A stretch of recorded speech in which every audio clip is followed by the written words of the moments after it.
watch out, that your skin can bring you so much pain. Now I hear you say, you got the best of both ways. Won't you come and take a walk in my shoes and tell me if you take my place?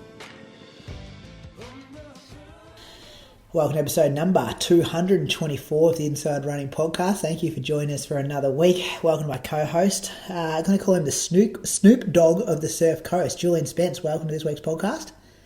Snoop-a-loop. Did you watch him today? Jeez, it reminds me of you, a bit of Snoop Dogg.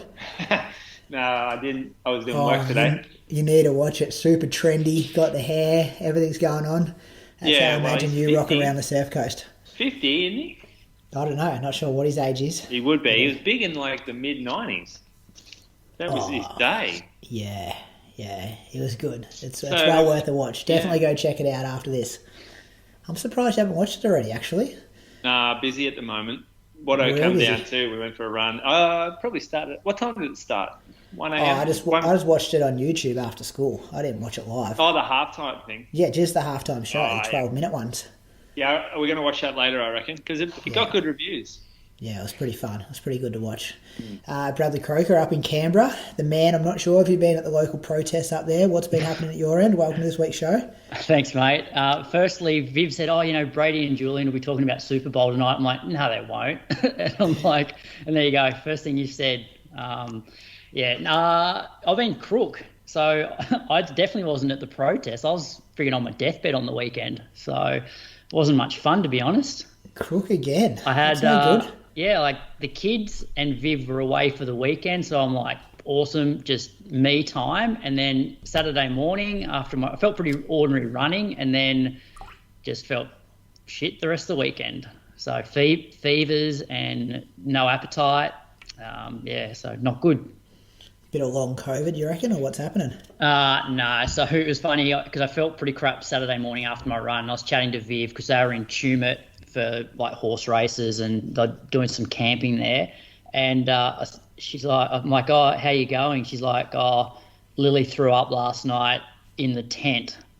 And I'm like, okay. So I reckon there's like, she's got a tummy bug and Viv felt a bit sick in the tummy earlier in the week. So I reckon it's just gone through the family, but we've just all reacted a bit differently. And I had the same sort of fevers that I had when I had COVID for like 24 hours, but I feel a fair bit better now. That's good. What, and you weren't interested in going to the races? You just stayed home? No. So I'm not, I'm done with fashions on the field for a while. It doesn't interest me. Jeez, not good. Tell us about your running week though. You were good up until the weekend? Yeah, it started off okay. So Monday afternoon after work, did an hour out at Mulligan's with Jai and Rory.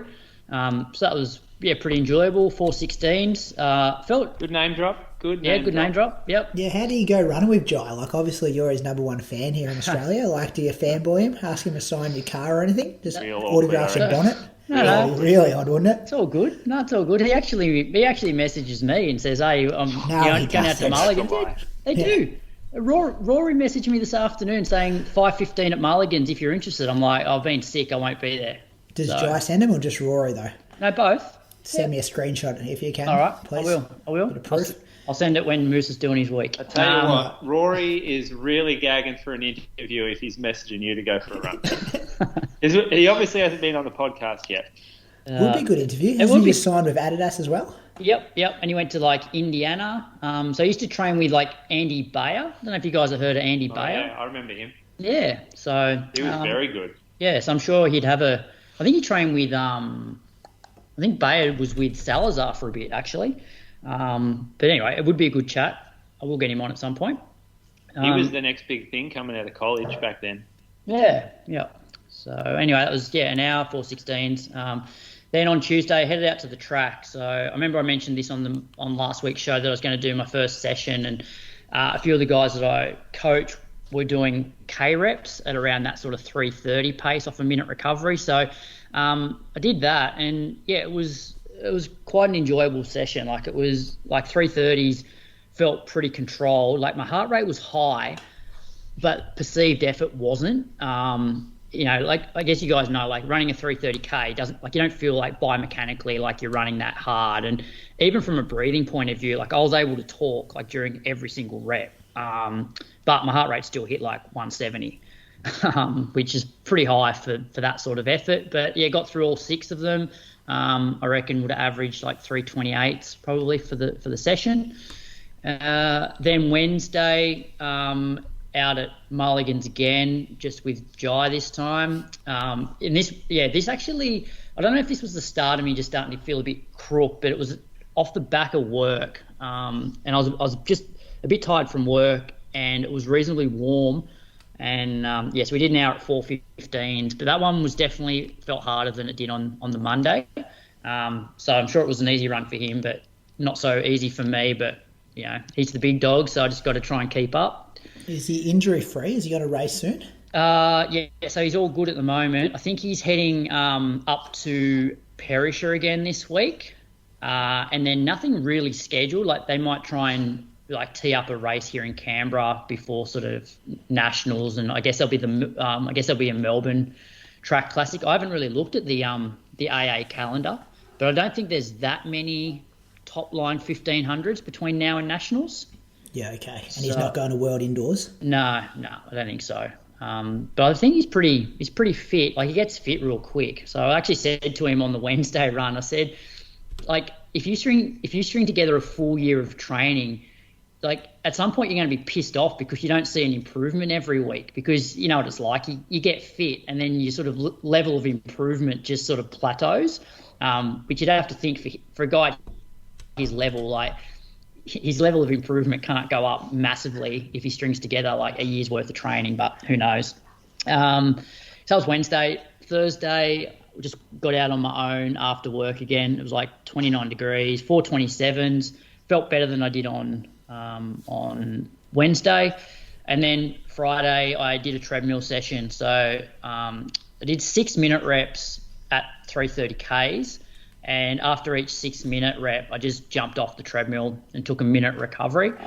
Like it felt okay. Like it certainly felt on the treadmill, felt like I was running faster than I was when I was doing 330s on the track, and heart rate sort of got up to about 170. I'd say it was comfortably hard. Like I definitely could have done another rep, and was recovering pretty well in the 1 minute rest. So that was that. 1 minute is short for 6. 1 minute recovery is short for 6-minute efforts, though. Yeah, but they're not meant to be hard like 6-minute efforts. It's probably like half marathon type sort of effort. Like your threshold effort. Yeah, like, but still a minute for threshold efforts for 6 minutes is pretty short. How many sets? I just did 4. 4 by 6. Yeah, I normally take 2 minutes. Yeah, I'd take 2 90, minutes. actually, I take 90 now. I found 2 minutes were a little bit too much. See, I treat this more like a broken tempo as opposed to, and I think that's very different in terms of once you start treating it like intervals, there seems to be that little bit more perceived effort. Whereas for me, this was more broken tempo, I suppose. Like before I got injured and before COVID, like the pace that I was doing this at, like that would be my straight 30-minute tempo. And so I just wanted to break it up, and it was enough because my heart rate was getting to mid to high 160s, like probably during rep 2 and 3. Like it hit 170 on the last rep, but it was getting from 160 high back down into the 140s in the 1 minute. So it was enough. You managed the heart rate pretty well. Like it didn't blow out on your reps. Yeah. So and I think there's some merit in, like it's very, I suppose it's very Ingebrigtsen style type training, in terms of, their effort isn't super high for 6 minutes and they're doing it off a minute recovery as well. So it is an Ingebrigtsen session. Well, it is. Yeah. Unlike the guy that wrote on my Strava that it was a bit of a moose fartlek variation. Definitely not a moose. I'm just reading that now. I don't know definitely how not a moose fartlek variation. I hope not. You obviously didn't listen to the episode last week. And then Saturday, listened to the long and the short of it, episode 6. But I had a look at it. I downloaded it, and it was like an hour 40. And I'm like, well, and none of them ran. And because I was meant to be running with the group that I coach on Sunday around Lake Burley Griffin. So I'm like, well, I can't listen to it on my long run this week. So I'll listen to it on Saturday. But seeing how long it was, I started it when I got in the car on the way to Mulligan's, and then ran for 46 minutes, average 4:27, and then kept listening to it, stopped by the supermarket on the way home, and drove home still listening to it, and got home and still had like 20 minutes left. So it was a good episode though. That's a sign of a good show if like 3 of them are not doing a lot of training, but they can still do a hour 40-minute episode. Yeah, it was good. And race of the week was the 2015 Women's 1500 metre World Championship race won by DeBarber. So, when Luke said that race, did you know it straight away off the top of your head? Like you could recall it? No, not really. Yeah, neither could I. I'm like, oh, this is throwing a bit of spanner in the works here. I'm not sure about this one. It made me remember it was that period where she did break the world record for the 1500 though. That's and that's basically the end of the week. So I got home from that run, and then I just started to feel like sick in the stomach.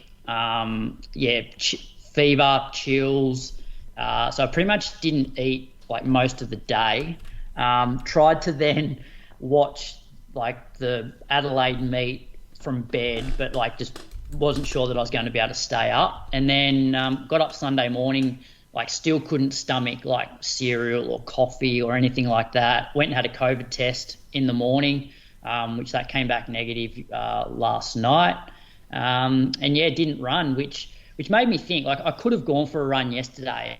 And these people, like, it's almost a moose on the loose, but fucking people that like are obsessed with like streak running, it's like at some point it does more damage than good. Like, yes, I respect consistency, but sometimes you just got to cut your losses and take a day off. So I didn't run yesterday, and I didn't even run today because I still felt a bit queasy in the stomach, and I figured I hadn't eaten as much over the weekend, so I may as well try and fuel up a bit before I go out and run again. So, who's the Sean Crichton is the king of streets, your mate. Don't get me started. Like some of the stuff I've seen from him. But he's such a sensible guy. Yeah. His episode, people listen to that going like, this guy's got so much wisdom, and then you read his Strava and he's just pushing through injuries by the looks of things. Yeah. So I don't tend to agree with some of that, but anyway, he's still a knowledgeable man.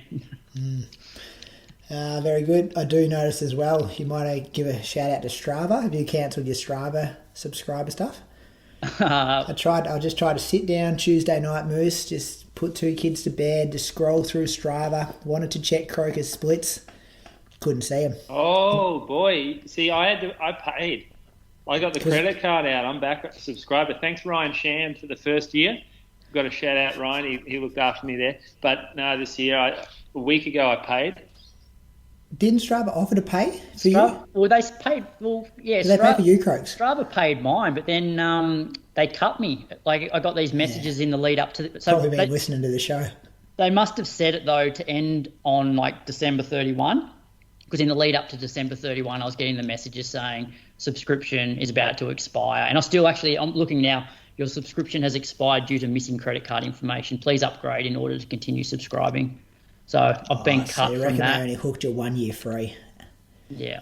1 year free ambassador fee. But do you know what? If you actually... it is annoying though when you're on your phone, you can't see people's lap splits. Yeah, so I generally look at people's Strava, especially like people I coach, on the desktop. Oh, yeah. And you can see all the splits there. You can, and I've got Final Surge and stuff for the guys I coach, but it's just, you just want to scroll through when you're sitting on the couch at night time. You know what I mean? You don't want to bring your laptop down. Just want to, that's annoying when people do that. So, it was a week of about 80K, or 81. 80K, yeah. You were back rolling, but a bit of an interruption, but I still think those 2 workouts, step forward. Yeah, when I got sick again, it just made me wonder whether I just need to respect this whole COVID thing a little bit. Like even, and I don't know what you guys think, but like hitting 170 for K reps when I'm running 330s, like, and I'm able to like hold a conversation seems a bit odd. Whereas, when I'm fit, if I get above 170, like I'm gasping for air and I'm not talking to anyone. Thoughts? Yeah, well, you went from doing no workouts to you also threw 2 of them into your first week. Yeah. I would have maybe just gone with 1. But I still think the stomach bug's something probably from daycare. That's what smacked you around. Yeah, I agree. So anyway, I won't do a session tomorrow. I'll just jog and then just see how this week pans out. All right, Moose, what have you been doing? Getting fit? Saw some video footage of you running with your shirt off yesterday. Oh, good video. What do you think of the video? Some very pretty environments down there, isn't there? What, you like the trails? I couldn't work out why the unfittest guy's at the front of the pack, though. No. I'm a Sunday. With his shirt off. Alpha's got an alpha, Brady. Right up front, lead the way. What about your mate Matty Gunther, though? He'd have alpha. He'd have to be the fittest in the group. Since when? He had like a month off. He got fat. How's his new teaching job going on that real big money? Oh, he wasn't happy talking about his salary. I'm not going here anymore. Private school teachers hate that when you bring that up. Anyway, he's fucked. His comment on Sunday's run was he is taught for 5 years now, and 4 years hasn't done any work, which is what you and Brad, that's the boat you're in. And he said this year, doing a lot of work already, 2 weeks in. State schools work harder than private schools. Nah, he's been at state schools. He said, don't do shit there. And, he's 72 hours, he reckons, last week. 72 hours. What he reckons. Coaches the cross-country team and the cricket team. Oh, yeah, a lot of after-hours stuff there. APS. Well, it's probably worth every cent of that 185,000 he's making. Anyway, tell us about your run a week. Yeah, well, it was 140k worth of running for me, so I thought that was pretty good.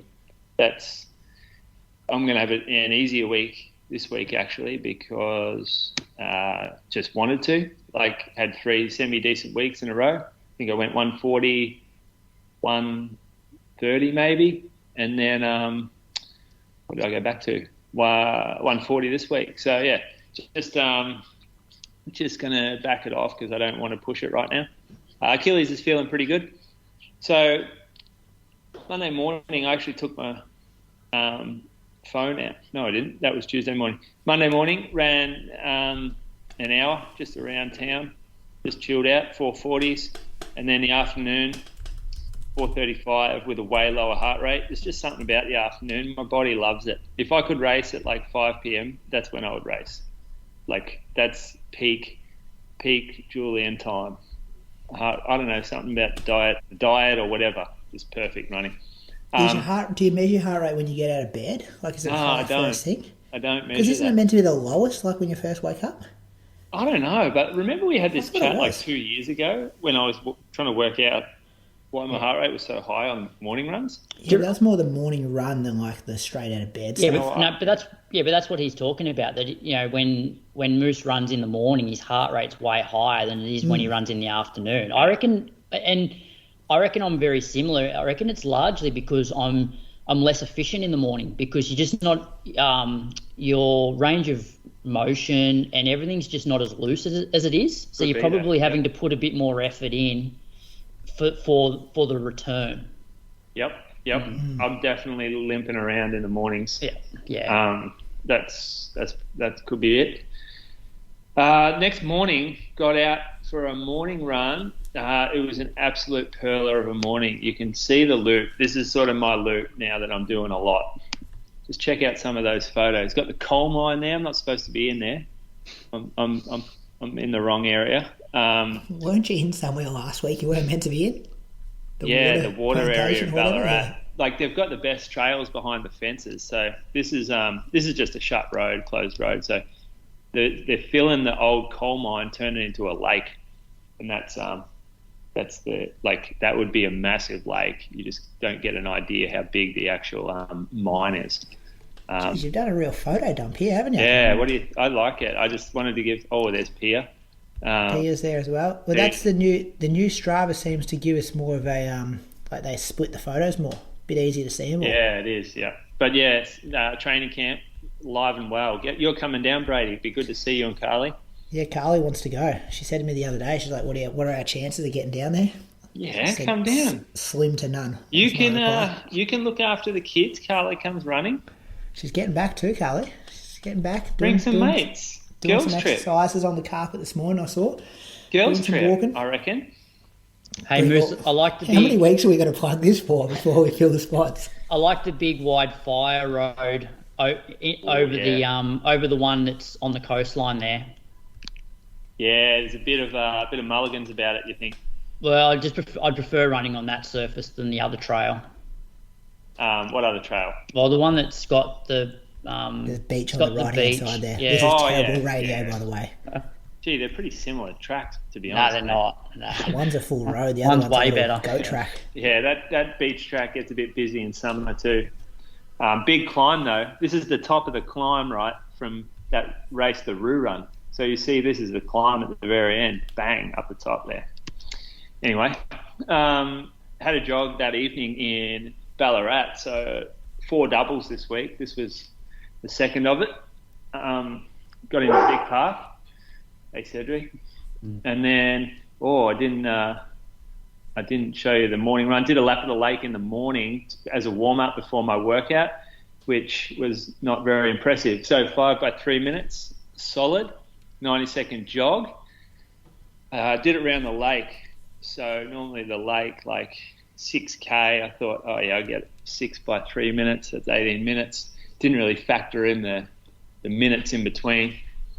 I jogged in. It took 90 seconds in between. So yeah, I actually did the reps. Like I thought I would maybe hit 3 minute 3:05 pace, but a lot like if I have a look here, and it just wasn't.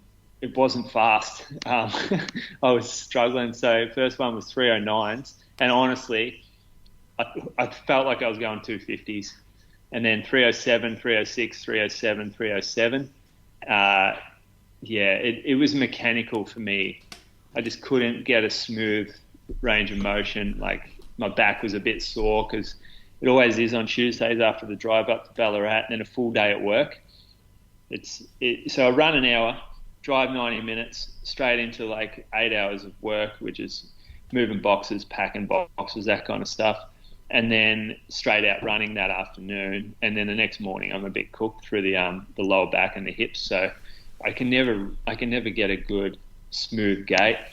But anyway, I got it done. I was supposed to do 6 of them. I finished at the car, number 5, and thought, yeah, bugger it, this is enough. Got the work in today. And would never have done that in the past, so maybe it's a sign. 4K, cool down. Sign for what? Sign motivation is low. Yeah, exactly. Sign motivation low. You reckon? I think it's more that mechanical stuff. Like when you're not smooth, you don't want to push through being not smooth. Whereas when things are clicking, you're covering the ground well, you're nailing workouts, you're like, of course I can do another rep. Yeah. Can you remind me what that feels like again? Yeah. I'm going to bang on about that in my week in a second. It feels like we're all in the same boat. But do you know what I mean? It's like you're not pulling that workout because you're not motivated to train. You're pulling that workout because it doesn't feel how it's meant to feel.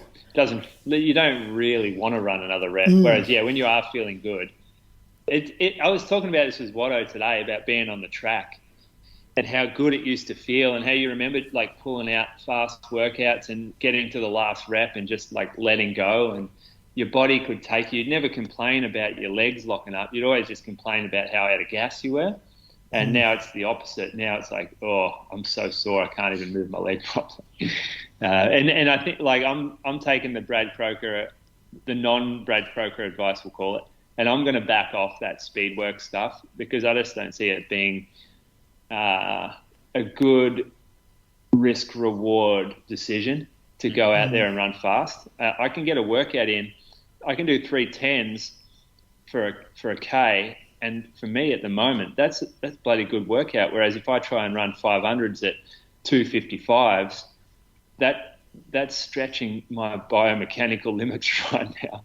And it's placing some stress on areas that are not used to that stress and maybe a bit too old and past it to handle it. Yeah. And do you think as well, like the older we get, the more sitting in the car for hours on end and like carrying kids on your hips and things like that, I think that's... Like I could sit in the car for 8. I used to drive like 80 minutes to do workouts in Bendigo on a Tuesday night kind of and get out of the car like straight into like a 14K in the warm-up. Yep. But now it feels like getting out of the car, as you said before, like driving to work is a massive impact on the running ability. Yeah, it is, and I like. There's a few things changing for me that will remove that a bit more from my life, which I'm looking forward to. But at the moment, it's a reality of what it is, and we work. We don't run for a living. Yeah.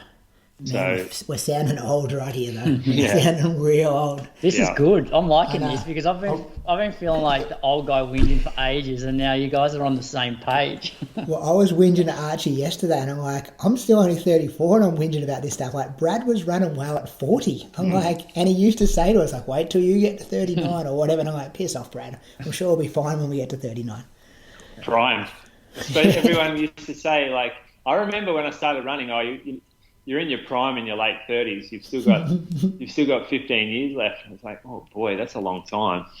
I'm never. And now we're there, Brady. Who's going to make Brad's it past through?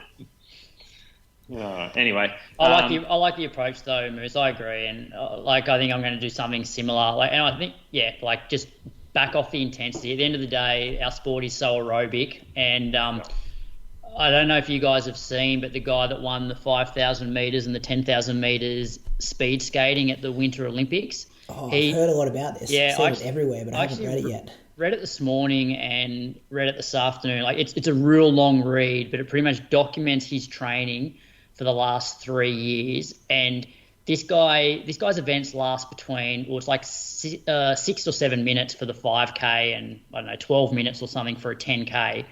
But he's out doing 6 and 7 hours. He does 5 days on, 2 days off, and he rides basically 6 hours a day. He rides? Rides, yep. But rides a bike? Rides a bike, yep. During his aerobic phase, he'll either ride a bike, he'll run some ultras, but it's all aerobic zone. So we're talking like 60 to 70% max heart rate, and he'll do that for 6 hours a day for 5 days straight and then have 2 days off. And this guy's, he's the world record holder in the 5 and the 10K on the track, events that take 6 to 12 minutes in length. So it just goes to show that if you build your aerobic engine, like you can do things over a short distance really well. And what he said in there was that the stronger his aerobic base was, the better his anaerobic work and the more of it he could do because of how strong he was. Yeah, that's really interesting. I'm reading a book. It's called Run Strong, I think it's called. It's edited by a guy called Kevin Beck, and it's a lot of chapters of different well-known coaches who all contribute with a chapter. And one of them was Joe Rubio. I don't know whether you've heard of him. Is that Craig Mottram on the front cover? Yeah. Mottram's on the front. Geez, $115 to buy this book. Yeah, it's expensive. It's worth it. Like that. There's a lot of chapters I just skip straight through because they're about stretching and strength and stuff. But this one was fantastic to read. There was two chapters: Joe Rubio's chapter and someone else's chapter. Shit, I forgot his name. I'm still reading it, but I've got all the names here. Roll a few off. No, half of them I probably can't pronounce properly. Greg McMillan, Pete Fitzinger, Jack Youngurin, Michael Levitt, Kyle Hefner, Mark Elliott, Scott Douglas, Mark Coogan, Gwen Coogan, Chris Korak. Have I missed someone? Obviously, I haven't hit the name you're waiting for. I don't think so. Yeah, I reckon it was.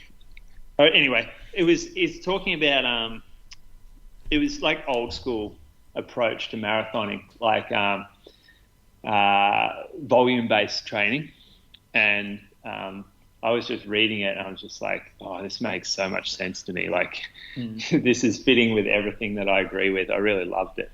Probably because it just like suited my bias to it. But I don't know. I was happy to read someone that agreed with me. Like, they don't really like his speed work. He might have someone do like a faster than 5K pace once every 2 to 3 weeks or something. Whereas we focus on doing that all the time, like once a week normally. Well, when I read this, it was very Lydiard style, but for speed skating. Outside of the fact that he did so much other so much running, cycling, cross-country skiing, like all those other sort of aerobic activities other than actually skating, which is the event that he's just training for, especially during his aerobic phase. But then when he got into his, I guess, like specific training period in the lead up to events, he would then do basically interval sessions like 5 days in a row. And they would be like 3 sets of 8 laps of the track. So it takes him about 30 seconds to do a lap. So you're looking at 3 sets of 4 minutes with, I think it was like 90 seconds sort of, recovery. Then he'd have like a 30-minute break, come back and do that again. But he'd be doing intervals like every day for 5 days straight before 2 days rest, which was very similar to Lydiard during that period where they do like intervals, most days of the week after that aerobic base. Yep. So anyway, those that are interested, I've just forwarded it to you, Moose. It's www.howtoskate.se. It's a long read, but it's quite intriguing. Yeah, someone else sent me this, but I didn't get a chance to read it yet. Thanks. Anyway, got on the cross trainer that night. Finding it harder to get my heart rate up now that I'm a bit fitter. So 116 average. That's this is some low heart rate stuff at the moment. I watch a movie. It's hard to keep, I've got to keep the cadence up to get the heart rate up. Ran an hour the next morning on those 60-30 doubles. Arvo run around Anglesey as well. And then did a workout the next morning. So looked after Pia while Bree ran first thing, and then got out for my tempo run. So I did 45, well, the plan was 45 minutes tempo, which for my definition of tempo is below threshold, so around marathon effort. And I did it on a little bit on the side road of the Great Ocean Road, and then we hooked down Forest Road, which is like a country road. It's asphalt, but the cyclists really love it because it's flat. But there is no bike lane, and there's like a dirt shoulder. It's quiet-ish, but you do get some cars flying down. Anyway, it was pretty windy, so I had a tailwind on the way down, and I just did it out and back. So I just went out with the tailwind. Felt downhill, but it actually wasn't. It was pretty much the same. And averaged 325 on the way out, 162. It felt pretty slow. It felt like I had had the brakes on, because the heart rate would just creep up a little.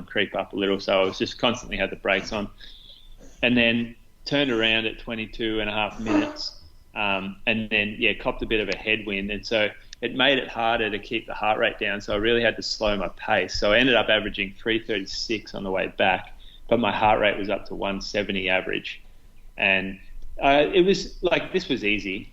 It wasn't a difficult workout. Like, I didn't feel when I finished like I needed to stop or have a break, and I think I'm missing those types of workouts. This is what I said I was going to change last week, and I reckon I probably did change it this week with this workout, because I woke up the next day, felt really good, didn't feel like I was stressed in any way. Like I jogged. I jogged that. No, I got on the cross trainer that Arvo. But yeah, it was a good work. I averaged 331 all up, and so that's like, it's probably around where my marathon pace is right now, if I'm honest. Like, probably is about like 227, 228 if I was going to go run one. So I think I got it right using heart rate. Be interesting to come back and do this at another time with the same sort of heart rate prescription. But again, you'll never really know because of the wind and the heat. Saw a big snake on the cool down though. Got this big, like, it was copperhead. Asked my mate Blake Hose, who loves snakes. Took a video of it. It was just, have you guys seen the snake this year? I haven't actually. Yeah. I haven't run much either. Yeah, well, the big one. Anyway. So next day I thought, I'll get out for a nice easy run here. Just run an hour, and ran up the biggest hill in Anglesey, like literally the biggest hill, and nearly walked at the top. it was just a dreadful idea. I have no idea how I found myself running up it, but I did. Jogged the Arvo, and then Sunday morning, so got out. You can check out the Run Strong Instagram page. Check the video from this run. We've got Ali out on the GoPro on her bike, so she was filming a bit. I did 2 hours, 27k. Took it a bit easier than the other weeks, so still felt pretty cooked at the end. Really, like wanted a drink. Felt sore through the hips and just fatigued all over. Really. That's just a lack of strength and like mileage and consistency. Really, like that comes back. Yeah. And it makes you realise like this is enough stress without running fast. Yeah. So why would I try to run fast when like my body is barely handling just running easy? Which one of my questions about that tempo you did, because like I reckon there's a lot of value in those sort of long steady state runs where you're always in control. Like you build like a lot of strength from those runs, but also like 45 minutes is quite long when you haven't really been doing a lot of them. Like, and so did you feel like you're starting to get like just fatigued legs towards the end from a strength point of view? I didn't really. Like, I felt pretty good. The last kind of mile was downhill, and so that made it feel really good because my heart rate dropped and I could get my pace up and I just rolled home. So, yeah, I reckon maybe if I had to go up a hill for the last mile, it'd be different. Mm-hmm. I had trouble focusing. So, like, my head wasn't really in it. Even at 10 minutes in, I'm like, oh, fuck, I've got to go another 12 and a half out before I have to turn around. I'm not enjoying this. There's nothing, like, I wasn't in the right zone. But then I reckon I found the right zone on the way back, and I just had to find the mental headspace to get through it. Because you're right, 45 minutes, it can go. It's a fairly decent time just to be in the one pace or the one effort without any fartlek breaks and I'm on a pretty flat road. There was nothing to break it up too much. Like I didn't get a hill or I didn't get different scenery. It was pretty much just a boring country road. Yeah. So it's a good one to practice. Mental fitness is a thing, and being able to practice your mental strategies and that kind of stuff is important. So that's where those long workouts are good. Anyway, 140 for the week, and down week this week. Good week, good amount of mileage. Yeah, I've the stuff you guys have been banging on about the last 20 minutes, 30 minutes is exactly some of the stuff I realised this week in my training week. Just battling. 10k Monday, 50 minutes, 4:48s, and like it wasn't even that hot. It was like 16 degrees, but I just can't seem to get moving. Tuesday, I'm not trying to force things. I'm just like, sometimes when you start, the first couple of Ks are like rough and mechanically you just think you're no good, but then you come good. My runs are like that, but the whole time. Yeah. And I don't try and force it. I'm like, okay, obviously I'm not recovered or something's going on here. Like, don't try to push it. So I keep them slow. But I think I've identified a few issues. One being that I've been doing too much work in spikes, trying to jump in with Archie. And maybe I'm a bit too old for that. So on the Tuesday, I did an 8-minute threshold. I did 309k pace for the 8 minutes and averaged, I think, 160 beats per minute. And then we spiked up and did like 12 by 200 metres with 200 metres jog between. And the twos were pretty, like, not flat out, like 32, 33, just kind of trying to work Archie a bit quicker than his 5k pace. So that was a really good workout. Like, didn't really cook us much, but just didn't feel that smooth doing it. And we did that off 200 metres jog. So, pretty generous recovery there. But then Wednesday, I got out for a jog half an hour that night. Same thing though, 4:47s for 31 minutes. Wednesday I was really battling. I did an hour and averaged 4:59s. It was a bit hot and humid. Heart rate still low, like 125 beats average, but just can't get going to save myself. Easy one in the afternoon after putting Hudson to bed, or in the night about 7:35. I think I got out for half an hour at 4:46s. Then that would be Friday we're talking about now? No, Thursday. Easy hour again on Thursday, 4:47s for 14k, and another easy jog Thursday night. And this was probably the first time I ran under 4:30 pace for the whole week. And I just felt maybe it's a morning thing as well. Like maybe I've been struggling to sleep a bit because I've been doing my second run at like 7:30 p.m. I think I said this last week. I'm not getting to bed till a bit later, which means I'm hitting snooze a few times on my alarm and like literally getting up like 15 minutes before I go out the door.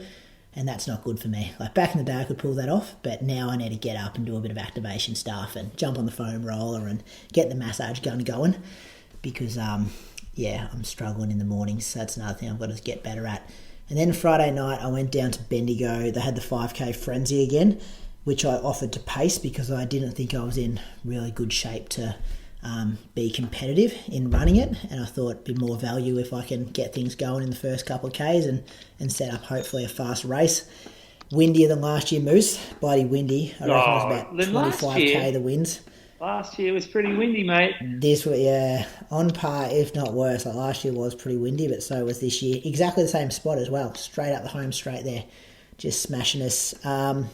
Matt Buckler and I had this plan. He was the other pacer that we're going to do 600 metres each, because we didn't want to, like one plan was that someone would take maybe 2k and then the other person would maybe sit in and then try and get it to 3k. But because you'd have to run into that wind, 5 times for 2k, we thought we'd swap it every 600 metres. That way you can pass before you get on the bends. And that way hopefully we could both kind of stay until 3k and both get a decent workout kind of out of it as well. But that plan didn't last real long because... is it Seth? Let me tell you Seth's last name. Seth O'Donnell. Yeah, he wasn't real keen. So I think everyone was pretty keen for the 14:25 pace, and then, ideally kick down from that to get a bit under that, kind of have a bit of a crack for a faster time once we dropped out. But I think we got maybe 2 laps in. It was when Matt was having a bit of a go at the front, and Seth just went straight past him. And, went in front of us two as pacemakers, but didn't really increase the pace, like probably ran exactly the same pace that we were running. So then I went past him again to try to be like, hey, it's all good, like I can run this pace, this is our job, we're happy to do it. And then he probably sat behind us for another 600, and we were spot on. Like we got to 4 laps in exactly 4:36, like on the absolute knocker, which is what we were meant to do. And then 2k come around and he was kind of, just pushing off the front a bit. And Andy Buchanan was in a situation where he had to kind of keep an eye on him because he wanted to win the race, of course. So he'd kind of go around us as well just to keep him in contact. And, I got to 2k and I'm just like, I am no value to these guys anymore. They're doing it themselves. And I didn't feel great anyway. So I just stepped off at 2k. So I kind of did 2k at, 253, 254k pace. And then just yelled out lap splits for the rest of the guys later on. And it was a good little race in the end. Like, Andy kind of did it perfect. He kind of sat back on that pace and then let Seth do a bit of the work and then probably put 6 seconds into him the last 2 laps to run 14:10, and Seth ran 14:16. And then Nath Stoke was third in 14:27 for a PB, and Archie was fourth, 14:33 for a PB. And then Toby, he was 14:33 as well, Moose. So a lot deeper than last year. What did you run last year to come second? Can't even remember. 14:40 something. Yeah. Can't remember. Yeah, it wasn't that fast. Yeah. But, but I think because we set the pace from the start this time, like last year we just knocked around for 2 or 3Ks. So there was 13 guys under 14:47, which is good. So solid for a windy night. It was a long way to go though. Bendigo to do 2k and then drive home. And then Saturday I just got out for another easy jog again. What was that? I don't know what that was. An hour. 4:39. Yeah. And then got out for 95 minutes with Archie for he had 2 hours, so I got out for a couple of minutes with him. An hour 35 at 4:23s, and starting to feel a bit better. But I think I've got to get out of the spikes, do like the more training you guys are talking about, like that threshold tempo work. Just put a few weeks together doing that kind of stuff. I think sitting in the car for 4 hours down to Ocean Grove and back last week didn't help me. And I went to the skate park the other week and I was doing some stuff on the skateboard, and I reckon that just banged up my hammy a bit. I was trying to grind this kind of this rail. I took Hudson down there on his bike. What? And I took my old skateboard. I was dropping in stuff. I was still pretty impressed with my skills. But I reckon I remember I couldn't figure out why my hammy was sore, and then I was at work today and I'm like, it was when you were trying to board slide that rail at the skate park last Thursday. So I'm going to stay off the skateboard, stay out of the spikes, stay away from fast reps, and just try and stay out of the car for any long trips the next couple of weeks, and just try to string some decent training together. So I was 124k, so that's all right. Okay mileage.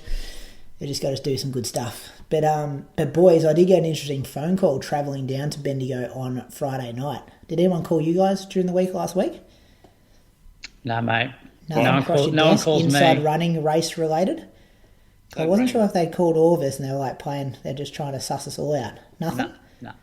I thought I'd wait to bring it up on air, but Archie was driving and my phone was ringing, and I answered it, and it was an invitation for the three of us to do the same race. Okay. Yeah, and I was like, oh, cool, this is interesting. Like, you want all three of us there? And they're like, yeah, and we want Archie, and we want a couple of, like, Andy Buchanan. You want Archie? Some more people, yeah. And I'm like, what? And then, anyway, so it's a pretty big race, boys. Broadcast live on television, the only race that's broadcast live on television each year. And it should be set up that we've all got equal chance to win. Do you know what I'm talking about? Equal chance to win? Yeah. They Stall. Yeah, the Elite Mile at Stall have sent us an invitation to be in it. The mile? So 1 mile. We don't have a chance to win it. What are you talking about? Did you hear Moose's recap? It's handicapped. He's giving away the speed work. Well, yeah, I shouldn't have said that. And you said you're getting out of spikes. I'm not, well, the only time I'm getting back in spikes is to smoke you two boys up at the Stall gift on Easter Monday. So, they said, would you be interested? They're going to change the handicap to 110, 120 metres this year. So you kind of got to be in low 4-minute shape. And they said they'd work out, listen to the show, figure out our handicaps, and then, an opportunity to race live, Channel 7. I'd have to give you two boys a bit of a start too, you reckon? It's not until April, though. So this is the second mile. This ain't the big mile. No, this is the big one, the Herb Hedeman Elite Mile, the one that I won in 2012 when I kicked down Jeff Risley. Remember that? Why would they want a cut? Well, I don't know. They're like, we listen to the show, we think it's cool, we know you guys hardly race each other. Like, would you be interested to come to Stall if we gave you an invitation? Oh, I mean, that would be so fun. It's fun. They're like, don't pay, we'll give you some petrol money, like, don't have to pay Red Joes, anything like this. We'll look after you if you want to come. That would be really fun, actually. Jeez. It would be fun. Nothing to lose. Yeah, Stall has been on sort of my bucket list, like probably more so when I was running track. But yeah, if it was a 2 mile, it would probably be more. But it's handicap, Croaks. You can run a 64 second. Like you pretty much got to run 4 minutes off your handicap to win it. Yeah. So for international listeners, this is a big. They call it professional, like handicap running in Australia, like a really long, rich history. And this mile is the back marker runs a full mile, and then they pretty much have people every 5 or 10 metres, and it's a pretty closed handicap race up until about 110 metres. So it's not like those pro races where you got to give people a lap head start. There's a lot of guys that we talk about who win Vic Milers clubs and state champs, and they usually get a real big dog as the back marker. So we could have someone like Stewie chasing us down, fellas. Imagine us, 100 metres in front of Stewie. He'd have us within a lap. Is that the max handicap, 100? Well, yeah, I think they're going to push it out to 110, 120. They like to push it out a bit to they prefer to push it to 110, 120 and get 20 guys in that gap than have just 10 guys if they keep it at 80, 90 kind of thing. Okay. So Easter Monday, think about it, fellas. Think about it. Oh, yeah, I appreciate that opportunity. It still is a magic place. I mean, there's a bit of history there, right? Yeah. And we're getting older. Like, what have we got to lose? Oh, calves, hamstrings, everything. Achilles. Yeah, all our pride. I'll put it to Viv, but it is appealing. There's a fashions on the field in Stall. I know. They do like a whole fashion thing the day before or something. Yeah. I'm keen, actually. I'm on board this. I think it'd be good. It'd be good content for the show. Yeah. Considering we've all just said we're not doing speed I work. like it. You like it? Yeah, I'm a fan. I'm already getting nervous. All right. I wasn't sure. I thought they might have stitched me up and called all three of us. But, okay. Yeah, so we've got about, 2 months to train for it? Yeah. Oh, gee. Plenty of time. I'm going to come at it from the speed skating point of view, though. I think it'll be more aerobic work than speed work. Yeah, me too. Just doing ultras. Going to have to do some plyometrics. I'm going to have to find a coach, a track coach. Oh, actually, I'll just look over my training diary for when I won it 10 years ago. Oh, mate. That's not a bad idea. That's got injury written all over it. If you're trying to compare what you did 10 years ago, because I know if I went back to my training diaries from 2004 and tried to replicate that, wouldn't last very long. Yeah, true. That's a bad idea. Anyway, so that should be a bit of fun. So I'm looking forward to that. Should we thank some Patreon supporters? Yeah, let's do it. I got Lindsay Green this week. So Lindsay lives in Dulwich Hill, which is a suburb of Sydney. Has run 31:44 for the Cooks River Park Run, and also 64 minutes for 10K at the Sydney Running Festival. But boys, she's a big dog of the podcasting world. She's a podcast producer for Podcast One Australia at Southern Cross Austereo, and is the On Her Game podcast producer. So is that the one with Sam Squires? It's the one that Sinead was on. Is that one? I think so. I think it is. Jess Sam was Squires talking about it. Yeah, yes. I think Sam Squires is the host, and so Lindsay's the producer of that. So, firstly, thanks for your support, Lindsay, and maybe you could give us some tips to help us out. Why don't we get this is a big opportunity, boys. It is one with Sam Squires. Yep, that's it, Brad. Yep. So, big dog. Awesome. Thanks for your support, Lindsay. It was pretty cool to see her name there. And then she did send us a nice message thanking Jess for talking about the Sinead podcast. And then when I started looking her up and looked at her LinkedIn and stuff, I'm like, whoa, she does this stuff for a job, boys. Podcast One. That comes up on one of the podcasts I listen to. Podcast One, yeah. It's like, Listener, isn't it Listener? You know how they like big blog podcast companies buy podcasts? Yeah. I wonder what the podcast is though. I think it's like what podcast? Oh, conversation. Is it that? Yeah. Just a random podcast I've got. They don't like hundreds of them. I think. Yeah. No, it's good though. Yeah, some good podcasts, good quality stuff. So that's what Lindsay probably does every day. Just makes them sound good like that. Maybe she can make ours good and then they can buy it. Correct. So the producer of this show does a pretty good job. Yeah, we don't sell out like that.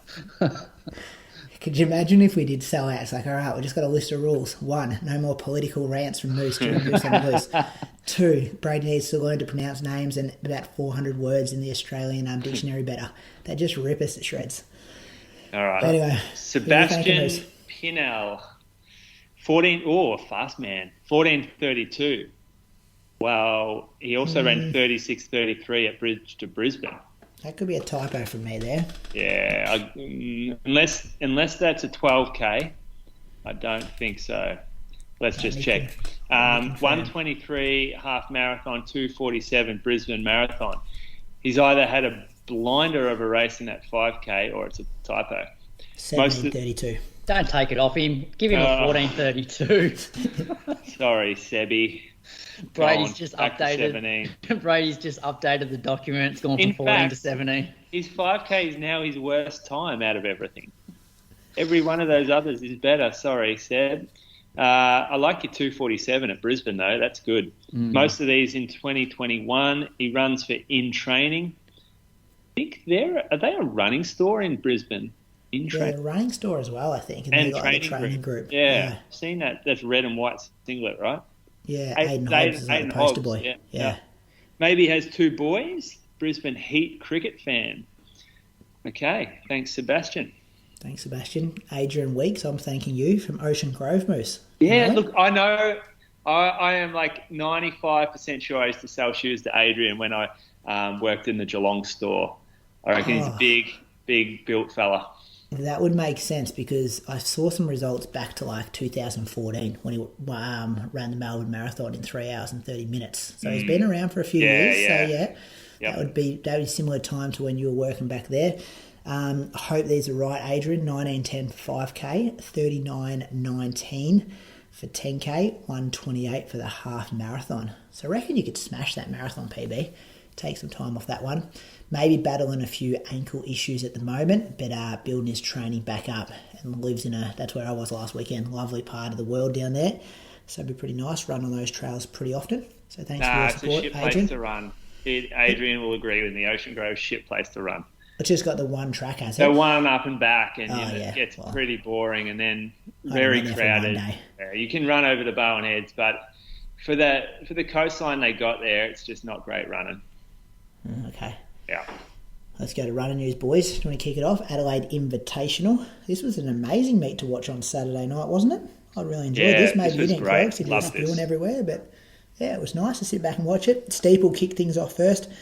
Ben Buckingham, different league over there, I'm going to say, in the steeple. First steeple since Tokyo. Did it pretty easy. Moved away in the last 2 laps, 8.45. Max Stevens second, 8.53. Joe Burgess third. Your mate Croaks, I think, from Sydney. Sydney University. Yeah, Sydney Uni. Is he the triathlete? No. He's coached by Sean Crichton, isn't he? Yeah, he is at the moment, yep.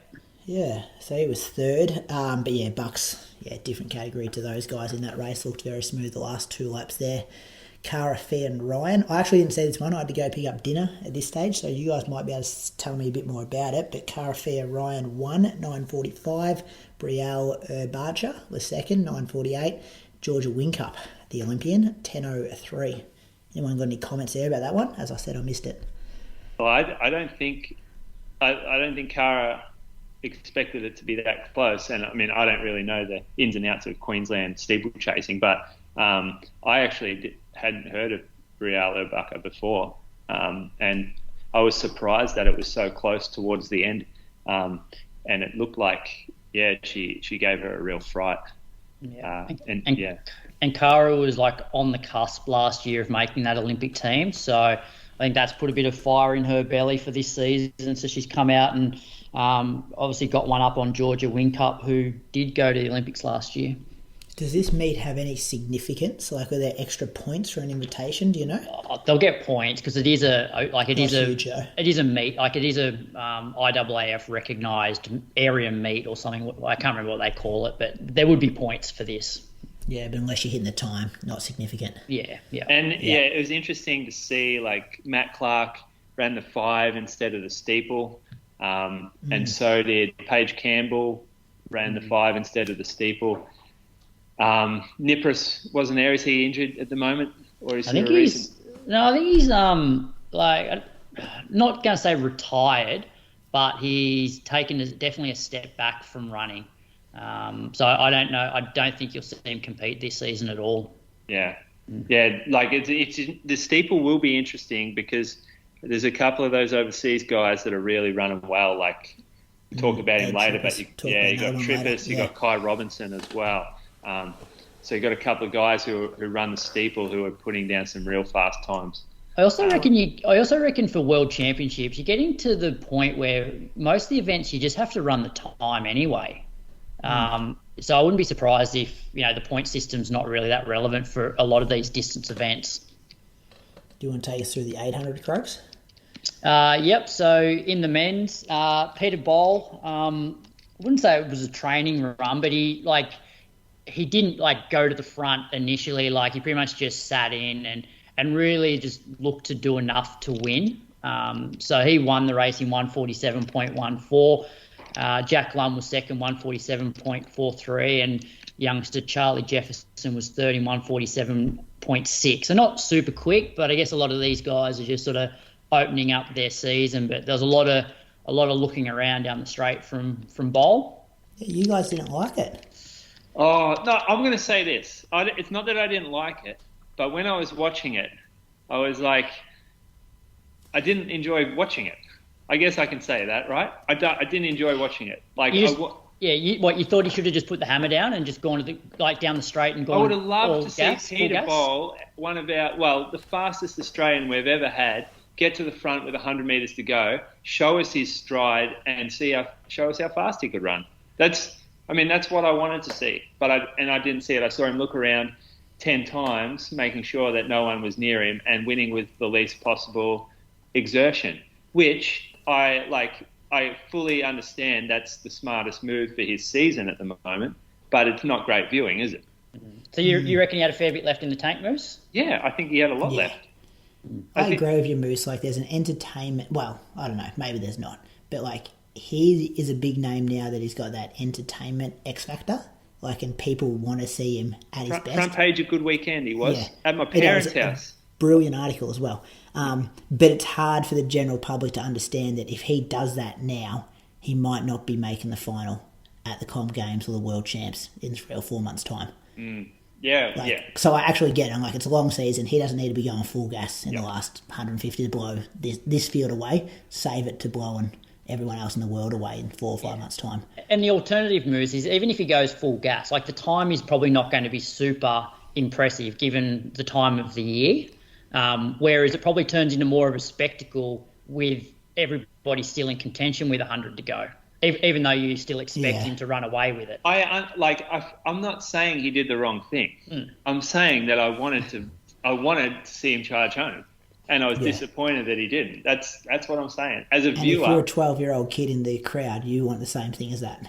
Yeah, or if I want to see him put guys to the sword in that last 100, put him away. If I'm like watching the AFL and the last quarter they start chipping it around the back pocket, I'm changing the channel. Or they take all the guns off and just rest them for next week. That's when I turn the TV off or I change the channel. So you compare him. I paid my ticket to get into this game. You're comparing Peter Bowl to a time waster in the fourth quarter. No, well, they're doing the minimum required. They've the competition's over and they've just stopped playing. Yeah. That's pretty much what happened, right? Yeah, pretty much. Yeah. What about our mate Dylan Stenson in 5th? Yeah, guest from last week.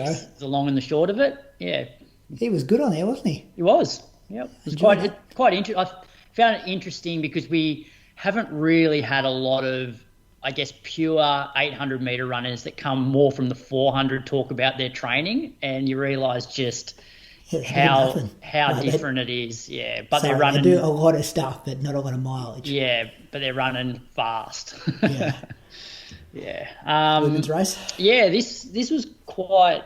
I guess exciting to watch from the point of view that Bendere Oboya, who ran for Australia in the 400 at the Olympics, was stepping up to her first season of 800s, and she's also being coached by Justin Rinaldi, who coaches Peter Bowl. And so she looked like she was absolutely jogging through the first 400.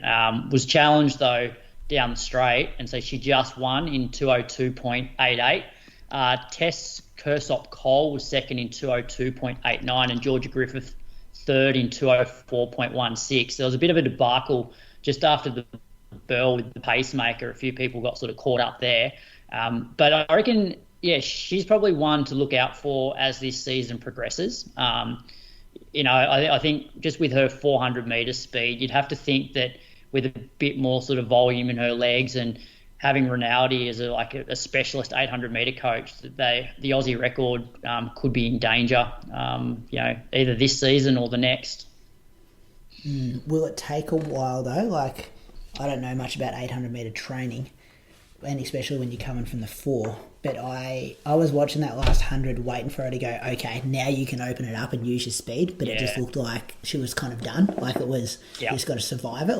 Do you think it will take her a couple of seasons to be able to dip into that 158, 159? Yeah, possibly. I guess it just comes down to how quickly she can develop that strength, because it is quite interesting seeing the people that step up from the 400. They look so comfortable through the bell, almost like they're jogging. Yeah. And you know that an 800 is close to a sprint. And then you just think, oh, yeah, they're going to open up here, but they just don't. And they just, at best, they just hold it. So, I think she'll definitely improve from 2:02. It's a first one, so I wouldn't be surprised if she breaks 2 this season.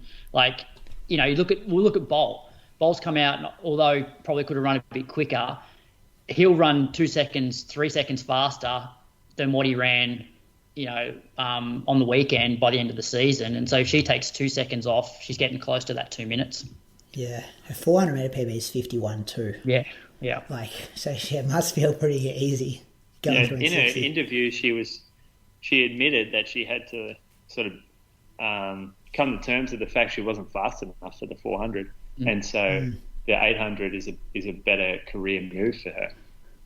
I just caught the end of that interview as well. Did she say she's working full time as in mental health? Did you see the whole thing? I didn't catch that bit. No, I missed that. Yeah, I just was walking past the TV and just caught it, but then missed it. And then, I'll Google it. I'm sure there's an article on her talking about what her work situation is. Yep. The 5K, women's was first. Izzy Batt-Doyle, pretty impressive in this one. She ran 15:13. I think her third fastest time over the 5K. Rose Davies was second, 15:22. Caitlin Adams was third, 15:43. Zoa Toland down in 7th Moose, your Patreon shout out from 2 Yeah, weeks ago. go Zoe. 17-12, big fan of Gang of Youth. So thanks Zoe for your support. But Izzy was pretty impressive here. She was. Big gap. Haven't seen a gap like that between Rose and Izzy for a while. Fire in her eyes, though. You could sort of see. She was running angry. We had that interview with her immediately after her race, and you could see she was disappointed. I think she ranked her Zatopek as a 5 out of 10 in terms of how satisfied she was. And I reckon she would have left the track that night and she would have looked at the calendar and gone, Adelaide, that's where I'm coming back hard. And she didn't leave it to chance this time. So 1K to go, all of a sudden, like that 2 metre gap, 3 metre gap, and she really turned the screws on Rose and just did exactly what she had to. Like, it was tactically perfect, basically. Well, even Rose went to the front maybe with like 4 or 5 to go. And I don't know if it was a bit of a tactic to slow it so she could then kick home. But then Izzy just sat there for like 200 metres and you could tell it's like, no, I'm not falling for this trick. I'm going to go to the front and start grinding. Yeah, she learned her lesson almost. And she comes home fast, doesn't she? Like, we talk about Rose having the speed, but Izzy's got speed. Like, she was mowing that 15:10 qualifier down. I think she ran, was it 66 or something last lap? There's different definitions of a kick, isn't there? You've got Rose kick, who will go with 200 metres and 250 and can change pace quickly, like how Jordan Williams can change pace, like snap, bang, gone. And then you've got kicks that start from further out, and they can, like, you can kick for 3 minutes, and that long grindy kick where you can't change gears as quickly, but you have the extra gear on top of everybody else. And that extra gear might only last like 2 to 5 minutes, but it's something that you can use like a mile out, a K out, 800 out. But with 400 out, it's too late because you're going to lose to the pure kicker. What kick are you going to use at stall, you reckon, Brad? I don't know. But, you got to kick off the mark. You got to take bodies early. Start kicking. I've got to keep my hamstring in one piece for as long as I can, so I won't be getting out real quick. A men's race was fascinating as well. So many stories in this race. Paced to perfection by A. Goddard. Is it Adam Goddard? I'm not sure of his first name here. It just says A in the results. A massive train set up. He took him through 3K. And then maybe I'm going to say 6 guys at the bell. Liam Adams did a bit of work in the middle. And then, 6 guys at the bell. Sam McEntee was first home. Really impressive last lap. I think I got it at 57.8 when I went back and timed it. He ran 13.36. Jack Bruce was second in 13.37. Friend of the show, Joel Tobin Wyatt, was third in 13.38. I thought Isaac Hayne, he was in fourth. I had him picked as the biggest kicker in that group. Michael Roeger was down in 13th but ran 13.52. Absolutely smashed. I'm assuming it was his own world record, but the first time under 14 for Rogues to run 13.52, a huge run there. A whole lot of guys in between that had never gone under 14 before. There was 14 guys in total, breaking 14 minutes. And Jacob Cox, 14.04, that's a good PB for him as the 15th spot. Off a pretty solid Zatopek from Jacob as well, so he's going all right. What else stood out to you here, fellas? I guess the couple of things that stand out for me was McEntee. Like, we spoke to him during the Zatopek stream, and these guys had, he went to the Olympics in 2016, and he's had a few rough years since then, but Saturday night showed that, that saying where, form is temporary, but, class is forever sort of thing. And it's like, if this guy is in some sort of shape and in one piece, he's a class act. Like, the way that he was just able to close and just open up another gear, that was a standout. So it's good to see him back. The other thing was just the depth of this race, and we spoke about it off air that, Brady, you said that there was 6 at the bell, but because there were good packs the whole way through, even though there was then a gap to the next lot of people, we had 14 people break 14 minutes, which is just unheard of in Australia. For so many years it's always been 1 or 2 guys at the front, then a massive gap, then 1 or 2, and it's very hard to actually get the best out of yourself. This is the sort of stuff that you see at like Stanford, where it's just so deep, and you've always got somebody to focus on to push you through that sort of third and fourth K when it starts to get really tough. So they were the sort of things that I noticed from that race. I hope they continue to like just have this at this meet, like just lock this 5K in there for like 5 years, so you know if you want a fast time, it's a place to go. Yeah. Kind of like Briggs.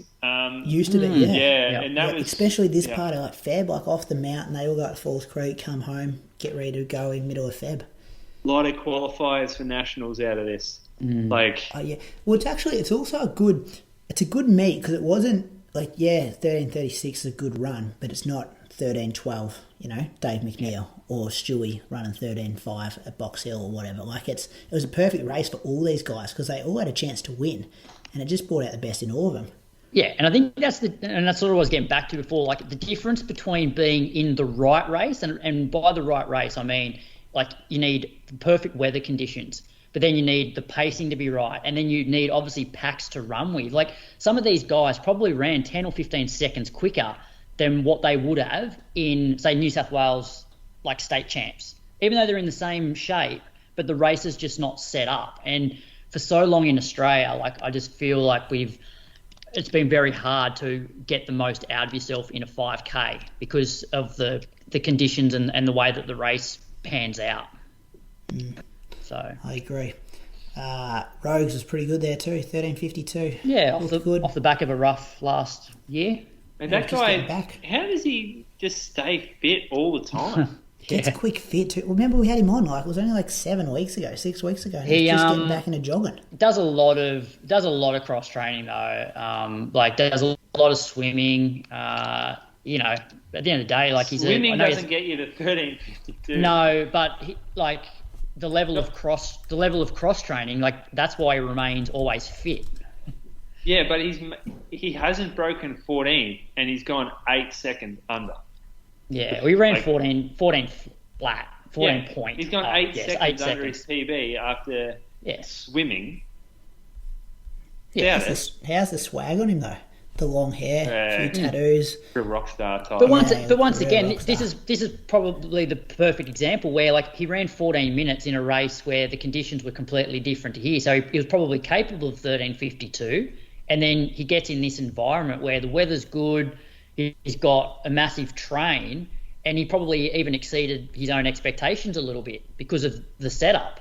And it just goes to show, I think, how much you can actually, push yourself in the right environment. I'm going to hammer through these next results, fellas. Vic Milers Championship, the Mile Championship at Vic Miles Club. Hussey, I think that's Michael Hussey. Matt Hussey, yep. Back-to-back Western Athletes guy, 4:05 for him there. Melissa Duncan won the women's in 4:45. I don't know the first name of Jay Atherton from South Australia. He won the 8:151. Catriona Bisset ran 2:20. Good race, actually. Yeah. Well, she was going to tape. Not a good race, but impressive to watch the performance, really. Yeah, and Linden was second in 2:04. So, it was kind of building as it could be a big head-to-head, both of them under 2, but Cat Bisset she only went with the pacer. Linden didn't. And then the New South Wales 5K champs are on. Not sure why they put these on the same night as the big 5K over in Adelaide. Someone's got their dates wrong there. Josh Johnson, your mate Brad from Canberra, he won in 14:18, and Ainsley Van Graan won the women's in 15:42. Anything to add there, fellas, before we go quickly to the US of A? So it was probably just a timetabling thing. Like I think New South Wales Athletics put out their timetable once everyone came out of lockdown, sort of October. And I'm not sure when Athletics Australia put out their timetable for Adelaide, so it was probably something along those lines. I think it was late because I know that 5K frenzy date was in early, and then they didn't know that Adelaide was going to have a 5K. Yeah. USA, this is a big result. Kai Robinson, he's 20 years old. He ran 13:21 to win an indoor meet over there. So I've just spent 5 minutes talking about this men's race at Adelaide, won in 13:36. Kai's he's home straight in front of him, boys. Yeah. An amazing run, a massive PB. And Lauren Ryan was also in a 3K over there. She ran 8:47 for 3K indoors. And to put that into perspective, the not Linden, Jess Hull 3K we talked about a couple of weeks ago was 8:39. So not far off there, 8 seconds. And I think Adam Spencer might have... Yeah, that was a big run for her. I think Adam Spencer also ran indoor mile, maybe a 3:57. So some Aussies doing some huge things over there at college. Yeah. I think Kai and Lauren were both on my watch list for this year. If you go back and listen to that show. Turned it off after he didn't give Sinead one of those awards. I don't think so. I did. Anyway. Yeah. Remember the morning of Zatopek, I said Lauren Ryan would probably win this race if she was here in Australia. No, I don't remember Can that. you remember that? No, but I've got proof from a podcast episode. I'll screenshot a message. I'm still waiting for your message from Jai Edwards to come through, mate. This is sounding like a made-up story. Anyway, Check your messages. So listener question comes from Jack Werrett. Why do you think no Australian male is yet to break Deke's Australian marathon record, even with the improvements in technology, nutrition, science, shoes? We have seen Australian records being broken regularly in nearly all other events. That's a good question from Jack. It's a good question, because how many countries has their record stood for as long as the Australian record has, do you reckon? You know what I mean? Yeah, not many. Especially, not many. Yeah. Let's look at the big ones that we know of, right? Let's look at America. Japan, gone Gone. all the time. Yeah. New Zealand, it's been around for a while now, isn't it? Oh, who's got New Zealand? Your mate, Dixon. No, Robinson's broken, haven't they? Oh, did they? didn't. Oh, Yeah, gee, okay. yeah. So, okay, broken. England, Mo Farah broke it, didn't he? Farah. Hang on, America? I'm just throwing... Is this stuff legit? No, I don't know. Did Mo Farah break it? I'm just throwing things out there. Yeah, he must have. He ran 2:4, didn't he? Yeah, Steve Jones, didn't he? Didn't he break his record? Then you got America, Galen American record. Oh, no, that's not broken. Rupp hasn't broken that. Who's got it? Yeah. Oh, his name off the top of my head. I'll find it. But Mo Farah has the UK one. Dathan doesn't have the Ryan American Hall one. has it. No, not Ryan Hall either. It's Gee. Khalid Kanachi. Oh, Is it yeah. Kanachi? When he broke the world record at at London one year against when a couple of big dogs were in the field. And Ryan Hall ran it at Boston and that tailwind year, and they didn't count it. Yeah, He ran 204 high. Yeah. Canucci, yep. Canucci. What year is it, Brad? It was London, right? 2002, 205.38. But what year was Deke? What are we comparing this to? Deke's world record. Australian record. Yeah, so Was it's early 80s. Was it 83? That was Boston. No, that was the 84. world champs he won. Was it 83? I'm just guessing. Anyway. No. 86. 86 we're comparing these things to. Yeah. So yeah, that 2 It's been around a while. I guess we got to address the question then. And it's a very good question, because when you've got guys like Brett Robinson who've run sub 60 minutes, then you can sort of go, okay, well, we have the potential in talent to do it, don't we? Yeah. Jack 61, hasn't he? Yeah, yep. And they've both had cracks at the marathon, multiple cracks.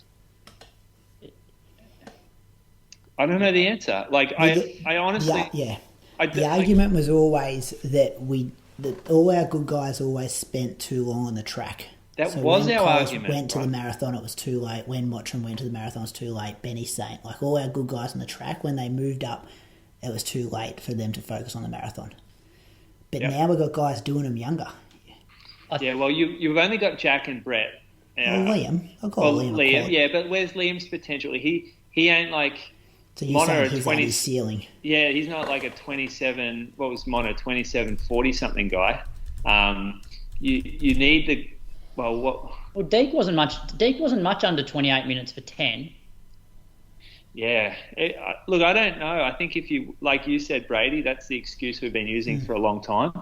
I think the guys, they're still running decent volume. I mean, you can't encourage them to run more volume when they're sort of susceptible to injury, right? Like you're getting someone like Jack who's been getting injured lately, and you can't go, you need to run 220k a week because that's what the other guys did, Deacon Mona. And then you've got Troopy, Sean Crichton, Pat Carroll, and Derek Clayton. They were like pretty much all of those guys were high mileage guys, weren't they? Mm. I think what it's certainly done is it's shown how bloody good Deke was, how much of just an animal he was, how strong he was, because he wasn't super quick compared to the guys that you've just mentioned, what they've run over 5K, 10K, even half marathon. But I think, and we've spoken about this a few times, that you almost have to realise that the marathon is a completely different beast to a half or a 10. And you look at our top marathoners, Deke and Mona, they were just bloody strong runners, and it just comes down to a strength thing. I think the marathon, and those guys have enough speed to do it. It's the strength that lets them down, and how they do that. Is it more miles? Is it different types of sessions? I don't know, but if anything, it's just made Deke look even better over the last few years. If you consider that at the time that he ran it, and at the time that Mona ran his, Benita Willis ran her Australian record, they were also at the top of the world in distance running. So you've got Benita winning a medal or gold medal at World Cross. So like top of the world. You got Mona was top 10 at World Cross. Deke was gold medalist in the World Champs. He won the World Champs marathon. You got Mona was 4th place at the World Champs as well 1 year. So they were actually the best. They were in the top echelon of running in the world at that time. Mm-hmm. So that's how good they were. And as the times have come down, our country hasn't quite stayed right at the very top, has it? As for distance running, I guess that's the Are you saying because they're not as competitive, we're not getting the most out of them? Is that what you're saying?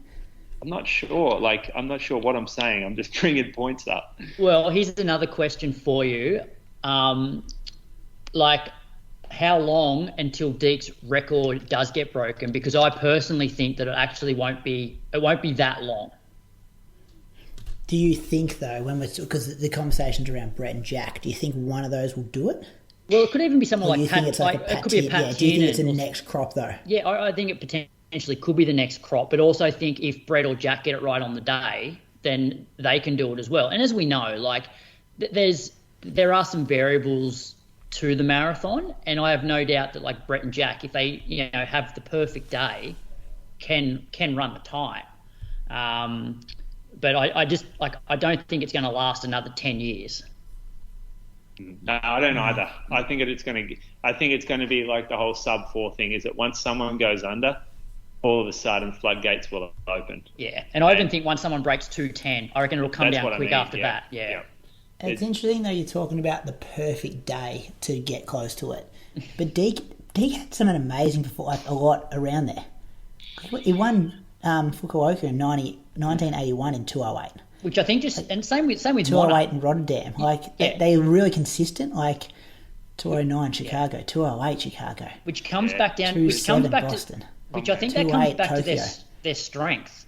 They're consistent because they're so strong. Yeah, he went under 2:10 5 or 6 times. Probably more off the top of my head. Good question though. It's a good question. I don't think we got a good answer from it. We do not know, Jack. I think if we had a good answer, then they would be doing it. We would be seeing the changes being made. Yeah. So you think it's more ring them up and be give us your train diaries, we're going to copy it. We've got the talent. Do you know what? Do you think it's a trainer thing? I'm going to go out on a limb, and this may be incorrect, but I'm going to say our top guys don't run over enough hills. Because look at Deke, look at Mona.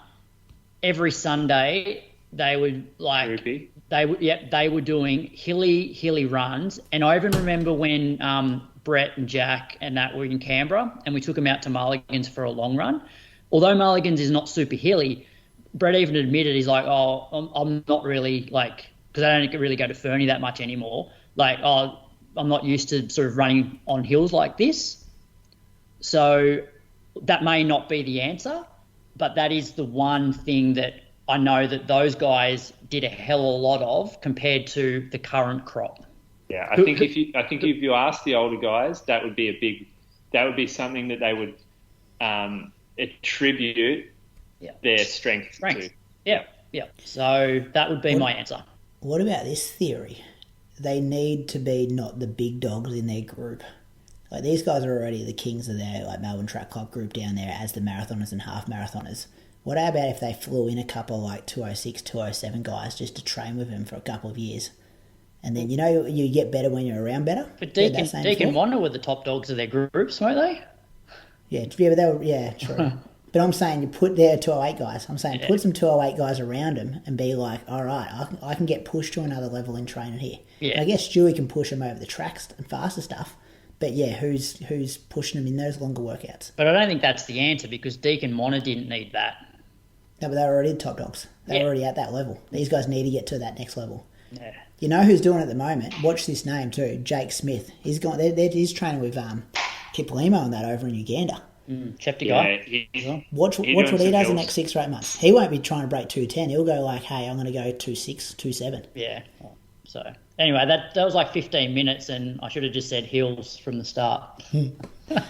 New segment this week, fellas. Follow on from last week, train and talk. Thanks to people that wrote in last week. My topic this week, boys, and I want us to talk about for training talk, not so much a workout, but a question that I think both you boys would have got many times over the years, is a question about what pace should you do your easy runs at? You had this plenty of times over the years? But probably more about why do you run so fast on your easy runs more than the question. Well, that's why the question comes up, because a lot of people who have similar abilities will run at different paces on their easy days. And I don't think there's one, clean-cut answer for this, but I think it's worth having a discussion on. And often people, I'll follow people on Strava, and I'm like, these people do the same pace as me on easy days, and I can run, 5 minutes quicker than them over 5K. I wonder why they've decided to run that 4:30 pace on their easy days. So I thought it'd make a good discussion. Any points to kick us off, boys? I've got a few written here, but I'll throw it over to you guys first. What do you say to people, Moose? What pace do you go easy days at? Well, I have 2 different easy days. So I've got one, which is really easy. Full purpose of the run is recovery. Don't want you looking to get fitter from this run. It's just go out there and recover. And I think if you have that mindset, then... Sorry. When in the week would you put this? Like post long run, This workouts? is Monday morning. Yep. This is cool down pace. It's Wednesday morning after Tuesday night workout, and it's also most doubles as well. So this is the conservative way to introduce more running is at this pace. Low heart rate, flat, dirt roads or dirt paths. Don't want you out there in the heat either. I want to take away any stressful variable and make the run as easy as possible. Would you look at your pace at all on these ones? The pace, I actually would. I'd put a maximum on it for some people. So if I told them to go out for a run, I'd say you are not allowed to go faster than this pace. Otherwise, you're creeping into the non-recovery territory. But how do you find that pace, Moose? Well, it's relative to the person. So, I work off their PBs. If we do a bit of heart rate stuff with them, then I'll give them a heart rate they're not to go over. But this has got to be 1 to 2 out of 10 effort level.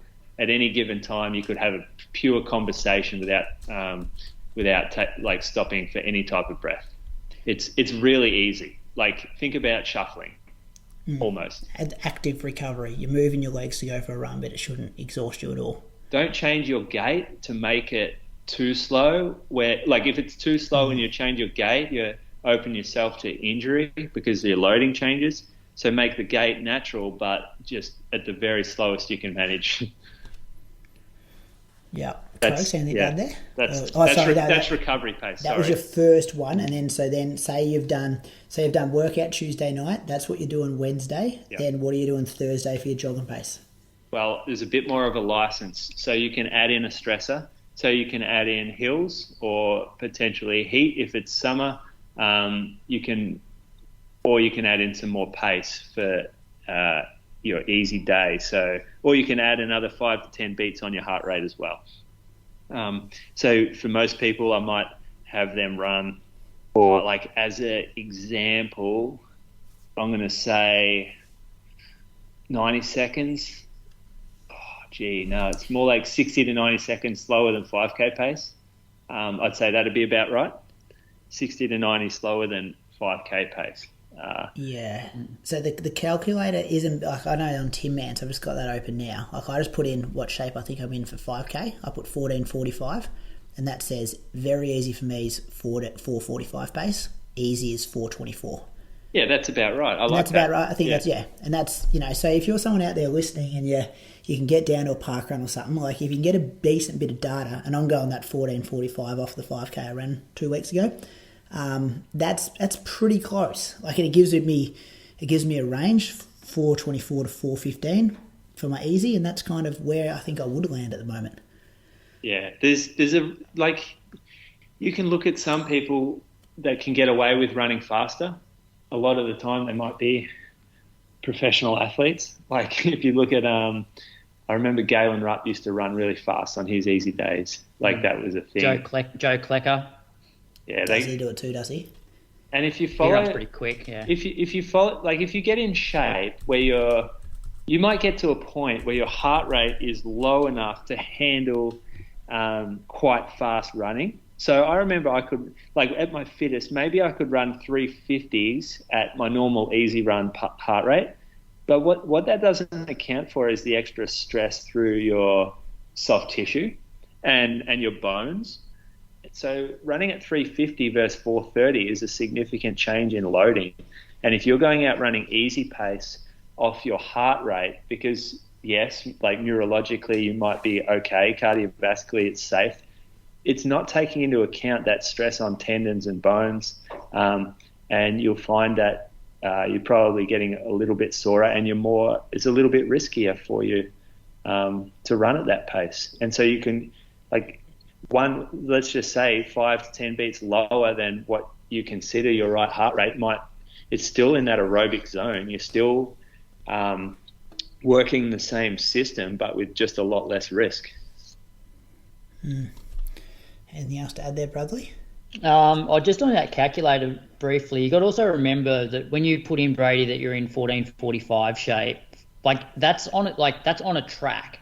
And so you look at these calculators and people go, I ran 14:45 on the track. And then they go out and, like, most people don't live in a Chuka Moama where it's dead flat. You're generally going to run over some hills, which is way harder than it is on the track. So that pace then needs to be adjusted for that as well. So you can't just go, I'll look at the calculator. Like, for me, that's why when they put the range in there, probably hugging the slower side of things, though. Yeah, if you know that it's going to be over some hills and it's going to be hotter than when you ran your 14:45 on the track. But for me, it used to always be like, as long as the quality of my sessions wasn't falling away. But, like, I'm at the point now, like, probably in the last couple of weeks, like, just at this crossroads where it's like I'm too old now to, like, I think I could get away with running a bit quicker when, one, I was younger, and two, when I was in, like, super shape. But now that I'm just old, I really just need to write off non-session days as just building some sort of aerobic base, but making it a lot easier than what it has been probably in the past. Yeah. And the old conversation rule, I'm not sure if anyone said that yet. Like, you should be able to get words out at this point. Yes, I don't totally agree with that, because I know that I could, like, even last Wednesday with Jai, like, we were chatting the whole hour, and, like, I know that was still too fast for me, even though I could still talk. Were you struggling though? Skip a breath here and there to catch up? No, not really. But I still think that you can talk at a pretty high heart rate, and it's not necessarily recovering. But it's a good place to start. Like, if you're gasping for air and you can't talk, then you're going too fast for an easy run. Yeah. What about you, Moose? Do you reckon that you can still talk but be going too hard? Yes. Often Sundays are very social and we talk the whole way. And look, it stops eventually. And I think you just don't feel as inclined to talk when you start struggling. But for me, it's more the change from, like, high aerobic zone to threshold is when I stop talking. And it's not like from easy pace to grey zone pace. That's probably that's where the conversation stuff, recommendation is a bit wrong. Yeah. Good chat, fellas. I enjoyed that. Moose on the Loose, purchase of the week, rules of Strava. A lot of dogs hanging around here at the moment, so I'm going to really stir the pot on this and go top 3 list of worst dogs out there to encounter when you're running. And this is going to, people love their dogs so much.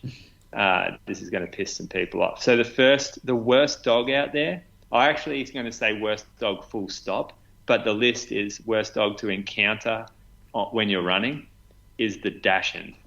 So the bloody sausage dogs, tiny little things, super antisocial, don't like people, don't like other dogs, especially don't like runners coming past. They're at Achilles height, so nippy height, and they're always barking, yappy, yappy, yappy, yappy. Fuck, worst dogs ever.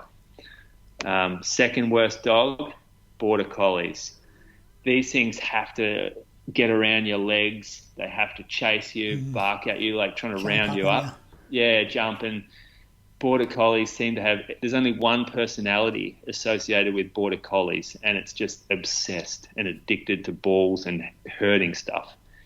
Not sure why people have border collies, but that's the second worst dog. Third worst dog, I actually like these dogs, the Labrador. Big fan of Labradors. Loyal, happy things. Never try to bite you when you run past.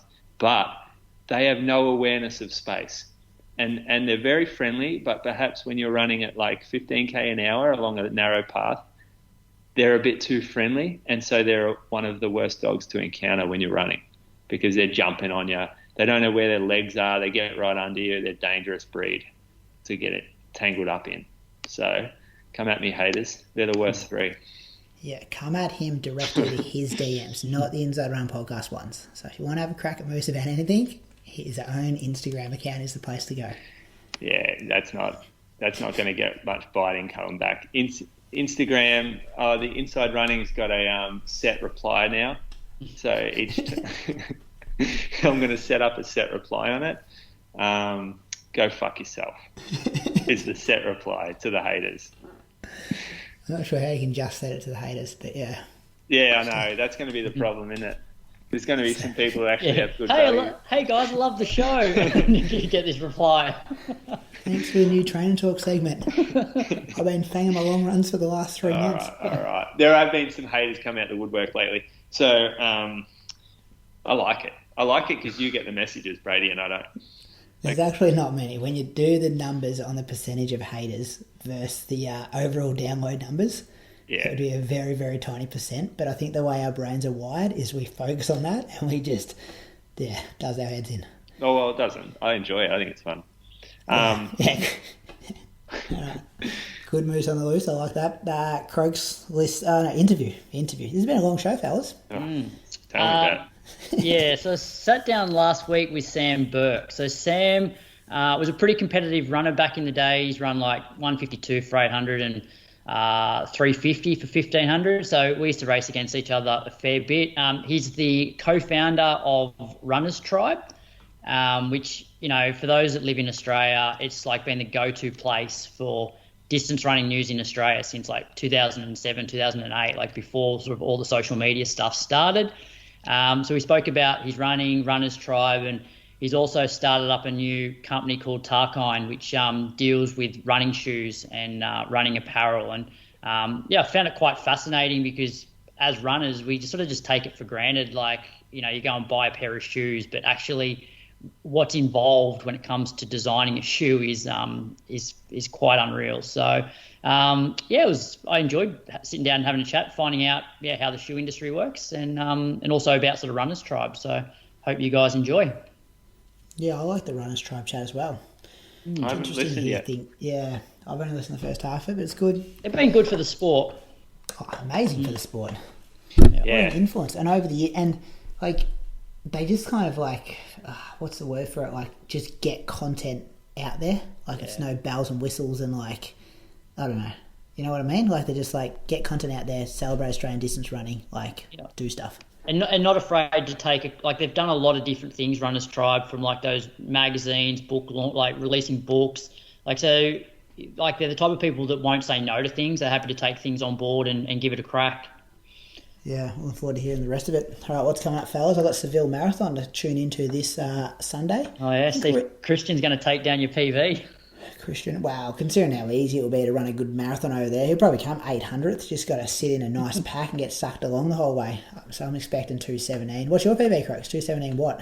28? Oh, it's kind of lowy, isn't it? Yeah, he might be 2:17 He's higher. no fucking chance he's running 2:17.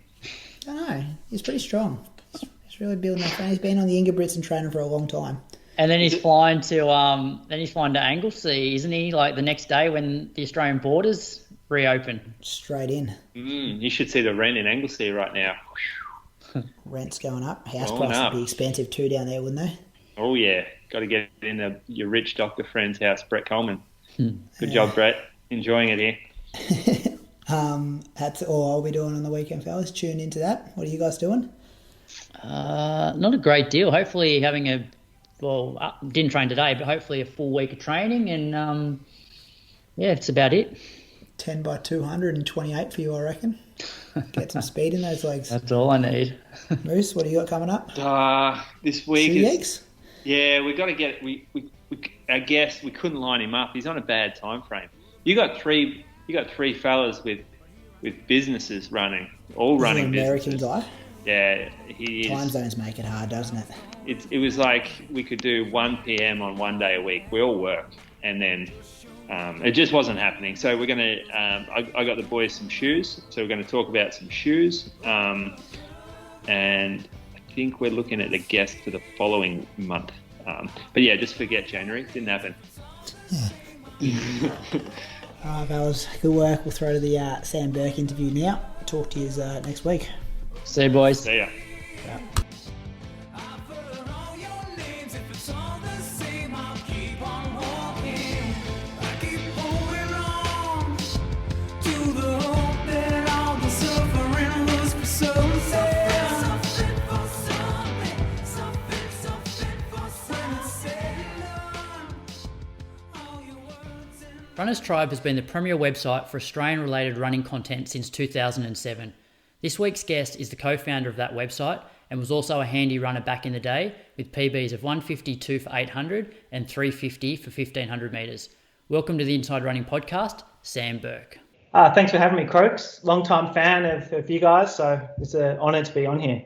No worries, it's good to catch up. And you're quite the entrepreneur, like, obviously Runners Tribe, and then you've also owned a vet hospital on the northern beaches of Sydney, and you've recently launched a running shoe and apparel company called Tarkine, which we'll talk about that company a little bit later on the episode. But let's maybe start with your running journey. Like, how did you get into the sport?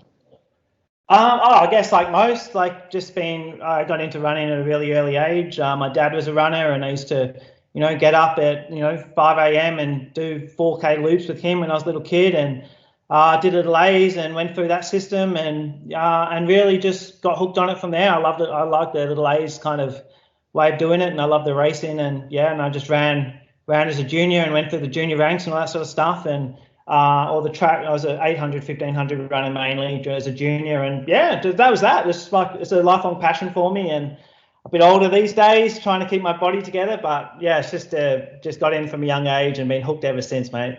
Yeah. And what would you say was your running highlight? So from all the years, was it like one of your PBs or a particular race that stands out for you?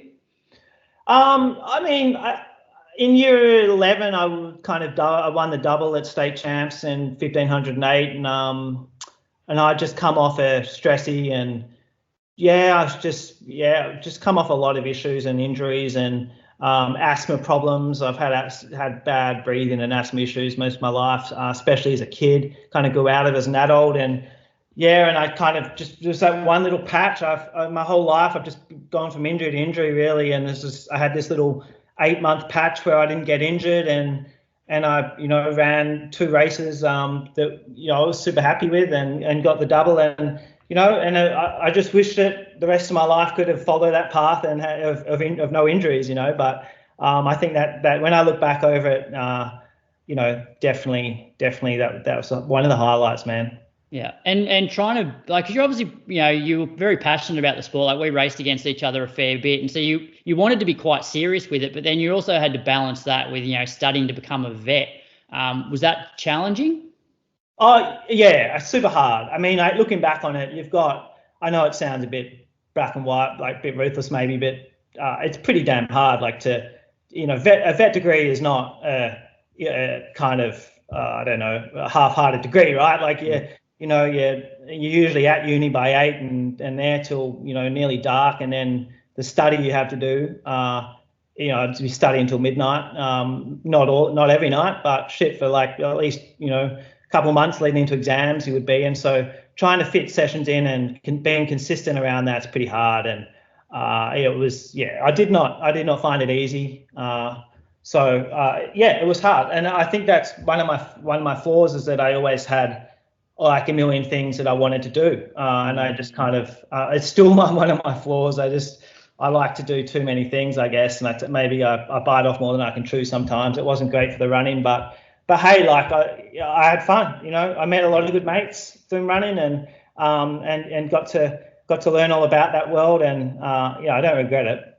Yeah. Oh, in terms of regret, so one of my questions was like, was there anything that you would change in terms of, like you would have done differently to maybe string together more consistent years of running? And, I have no doubt that, the times that you ran, like 152 and 350 were off pretty limited, like base training. So anything you would have changed to maybe string together a bit more training? Yeah, definitely. Like back in, that time in year 11, when I was, a kid still, teenager, like I was doing water running on a Monday, and Friday was just having off. And then I felt like I got to 18 years of age, and all the coaches, just that wasn't an option. It was just, Monday was like an easy hour, and then sometimes some hill strides, and Friday was an easy hour. And it was just like, that's not for everyone. And I 100% don't think it was for me. Like I should have been having Fridays off and Mondays off, or Mondays in the pool, or going for a cycle, and just trying to run 5 days a week. And that's what I would just 100% do differently. And I wish I had some great coaches, and I'm still really good mates with them. So, but I think I wish I had a coach that just held me back and just said, hey, you don't need to, it's all about getting 2 or 3 years of training in a row and stacking those months on top of each other, and then years on top of each other. It's not about putting 3 weeks of super hard training in. And the Monday and Fridays were useless anyway. I should have just done some cross training. That's the one thing I would have changed, mate. Yeah, that's great advice. And so you're 39 now, a couple of kids living over in WA. How's the running look for you now? I'm enjoying it. I'm back. I'm running, 5 days a week. I'm setting my own programs, and I'm Mondays and Fridays. I go do gym, or I go for a cycle or a swim. And last year I had all of last year off with osteitis pubis and shit. Like I don't know. Like I don't know how many stresses I've had over the years, but you would take 5 stresses over osteitis pubis. It has got to be the most crippling injury I've ever had. I spent 7 months like just unable to walk without pain, or cough or sneeze without pain. And I ended up finding this guy in Melbourne who specialises, it's called the OP clinic. He specialises just in osteitis pubis. And I spent a lot of time with him over Skype. And then he sent me a program and just retraining my body how to move, really, and just strengthening the right parts, and learning how to turn off my pelvic floor, and doing all these things I didn't really know existed. So, but I'm back running, and I'm loving it. So I'm hoping that I'm motivated by Philo Saunders. He's like my hero. He ran a 3:45 when he was like 42. I don't think it was 42, but that's just amazing. Not saying I can do that, but I would love to just get back out there and get amongst it. Yeah, very good. All right, well, let's move on to Runners Tribe, because anybody that I guess is passionate about running, especially in Australia, would have heard of Runners Tribe, and it really started before like social media was really big. So do you want to maybe start with how the idea for Runners Tribe came about? It was 2007, late 2007, and I'd finished uni. And there wasn't there was Athletics Australia, that was the only website, but they didn't really produce much content back then, no blogs or written interviews or anything like that really. And so, and no one was doing it, but people were talking about the need for it. And I had a few mates that were all talking about it, and everyone's like, oh, we should do it, and then no one ever did it. Months went by and nothing happened. And then one day I was like, oh shit, I'm just gonna do it, and so I did it, and I got my cousin to do it at the start, the website for me. The build, and it was a super simple website for those who were old enough to remember it. It was cheap and simple and nasty, but I was running a lot at that stage, and we had access to a lot of the middle distance runners and all that sort of stuff. And so we just started trying to produce fun content like Q&As, blogs, training diaries, all that sort of stuff. And we were just trying to have fun. We didn't have any illusions of grandeur. We weren't trying to take over or do anything massive. We didn't even have a business plan. We just thought, let's just put up a website, have some fun, and just see what happens with it. Yeah, and like coming out of uni, obviously you've got your career to focus on. Like, was it did it cost a lot of were there a lot of overheads involved with like setting it up? Yeah, there were. I think we spent $3,000 initially to get it all set up, which kind of was a fair bit of money. Back then I was in my mid-20s, and it was a fair bit. And I was at mates rates with my cousin, and then running it back then wasn't too expensive, maybe a few hundred a month. But these days, it costs many, many thousands per month to keep that sucker running. But back then it was a bit cheaper. And then for those who remember, we did, I guess we found a little niche that no one was doing it, and we became relatively popular, I guess, kind of quickly. And then we got some sponsors on board, and the sponsors took care of all the bills and allowed us to employ, not full-time or anything, but just employ a bunch of riders and video people. And so then we had a few really good years there where we worked, really hard on it, but it isn't cheap, mate. And the bills just keep coming, and it's continuous work. I must say, we've had our down years, to be honest with you. There's been some years when I've considered just think, oh shit, is this worth it? But we stuck with it. So yeah, because I was chatting to you at Ben Liddy's wedding actually about it, and you were saying that you pretty much haven't been you weren't at that point really making a cent from Runners Tribe at all. And obviously since 2007, the social media boom has increased so much. So would you say that it's become more challenging or more advantageous as social media has become more popular? It's certainly easy to get traffic with the social media stuff because people don't really go to websites. They do sometimes, but it's not as if Runners Tribe is the homepage of millions of runners, but they see links on Twitter or on Facebook, and it gets shared on WhatsApp groups, and they click it and go to it like that. So obviously all that big tech stuff helps websites get traffic. But at the same point, all the advertising money, especially if we just talk about Australia, these big companies have advertising budgets. Name any brand, they have an advertising budget. That advertising budget is not a global budget, it's an Australian budget, right? From the Australian division or whatever. And they have X amount to allocate. And the fact is, a lot of that money is now allocated to social media ads, and it's all just classed as online ads, right, in their marketing departments. And so what we found in 08, 09 and 2010, a lot of that, it was a lot easier to get, big ad deals because, social media wasn't as big as it is now, whereas now it's a lot harder. It's a lot harder. We deal with a lot of different advertisers, which in itself is hard work because they're all kind of customers, and anyone that's ever been in any sort of business or really had any sort of job, dealing with a bunch of different customers is a lot harder than dealing with one customer. So yeah.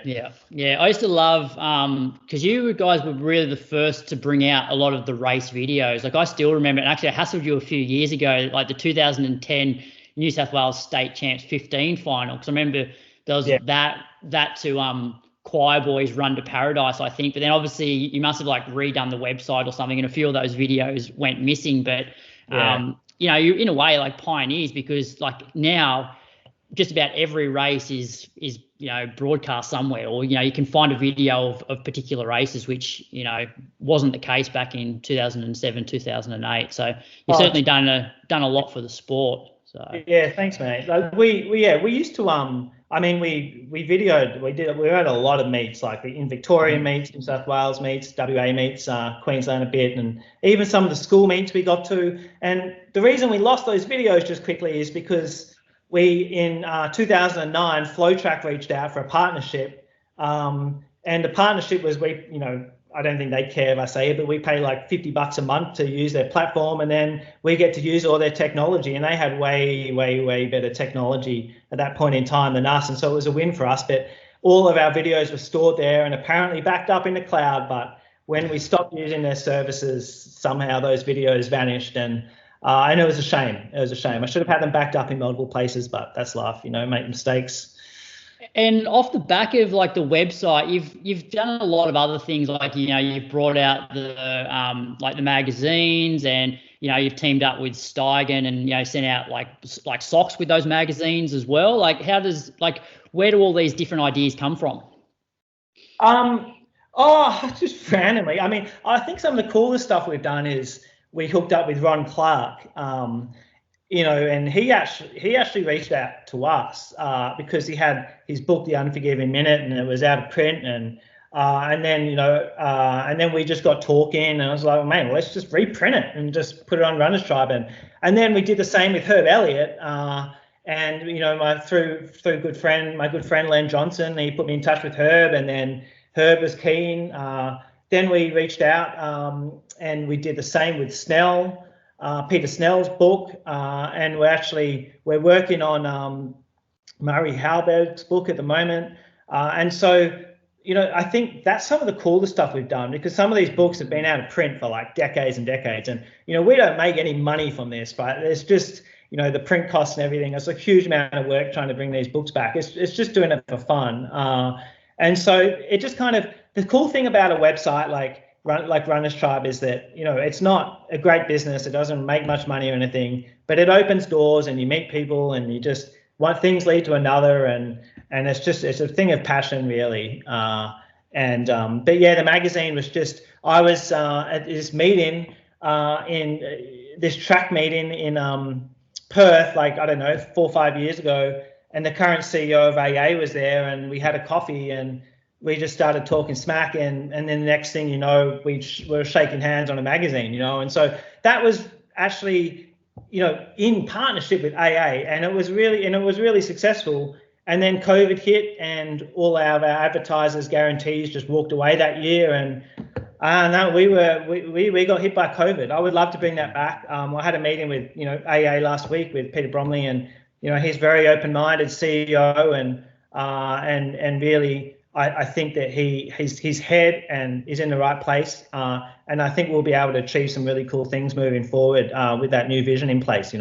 Yeah, as you said, it's like a passion rather than trying to make money from this. And one thing that I think you guys have done really well recently is you've got like a lot of juniors, basically writing for you to say, oh, this is the training that I've been doing, and a lot of those names I've never heard before. So it's actually giving those younger athletes and up and coming athletes a bit of exposure to, I guess, a broader audience. So well done for that. And also Masterstroke getting Len Johnson on as a regular rider. That's gold.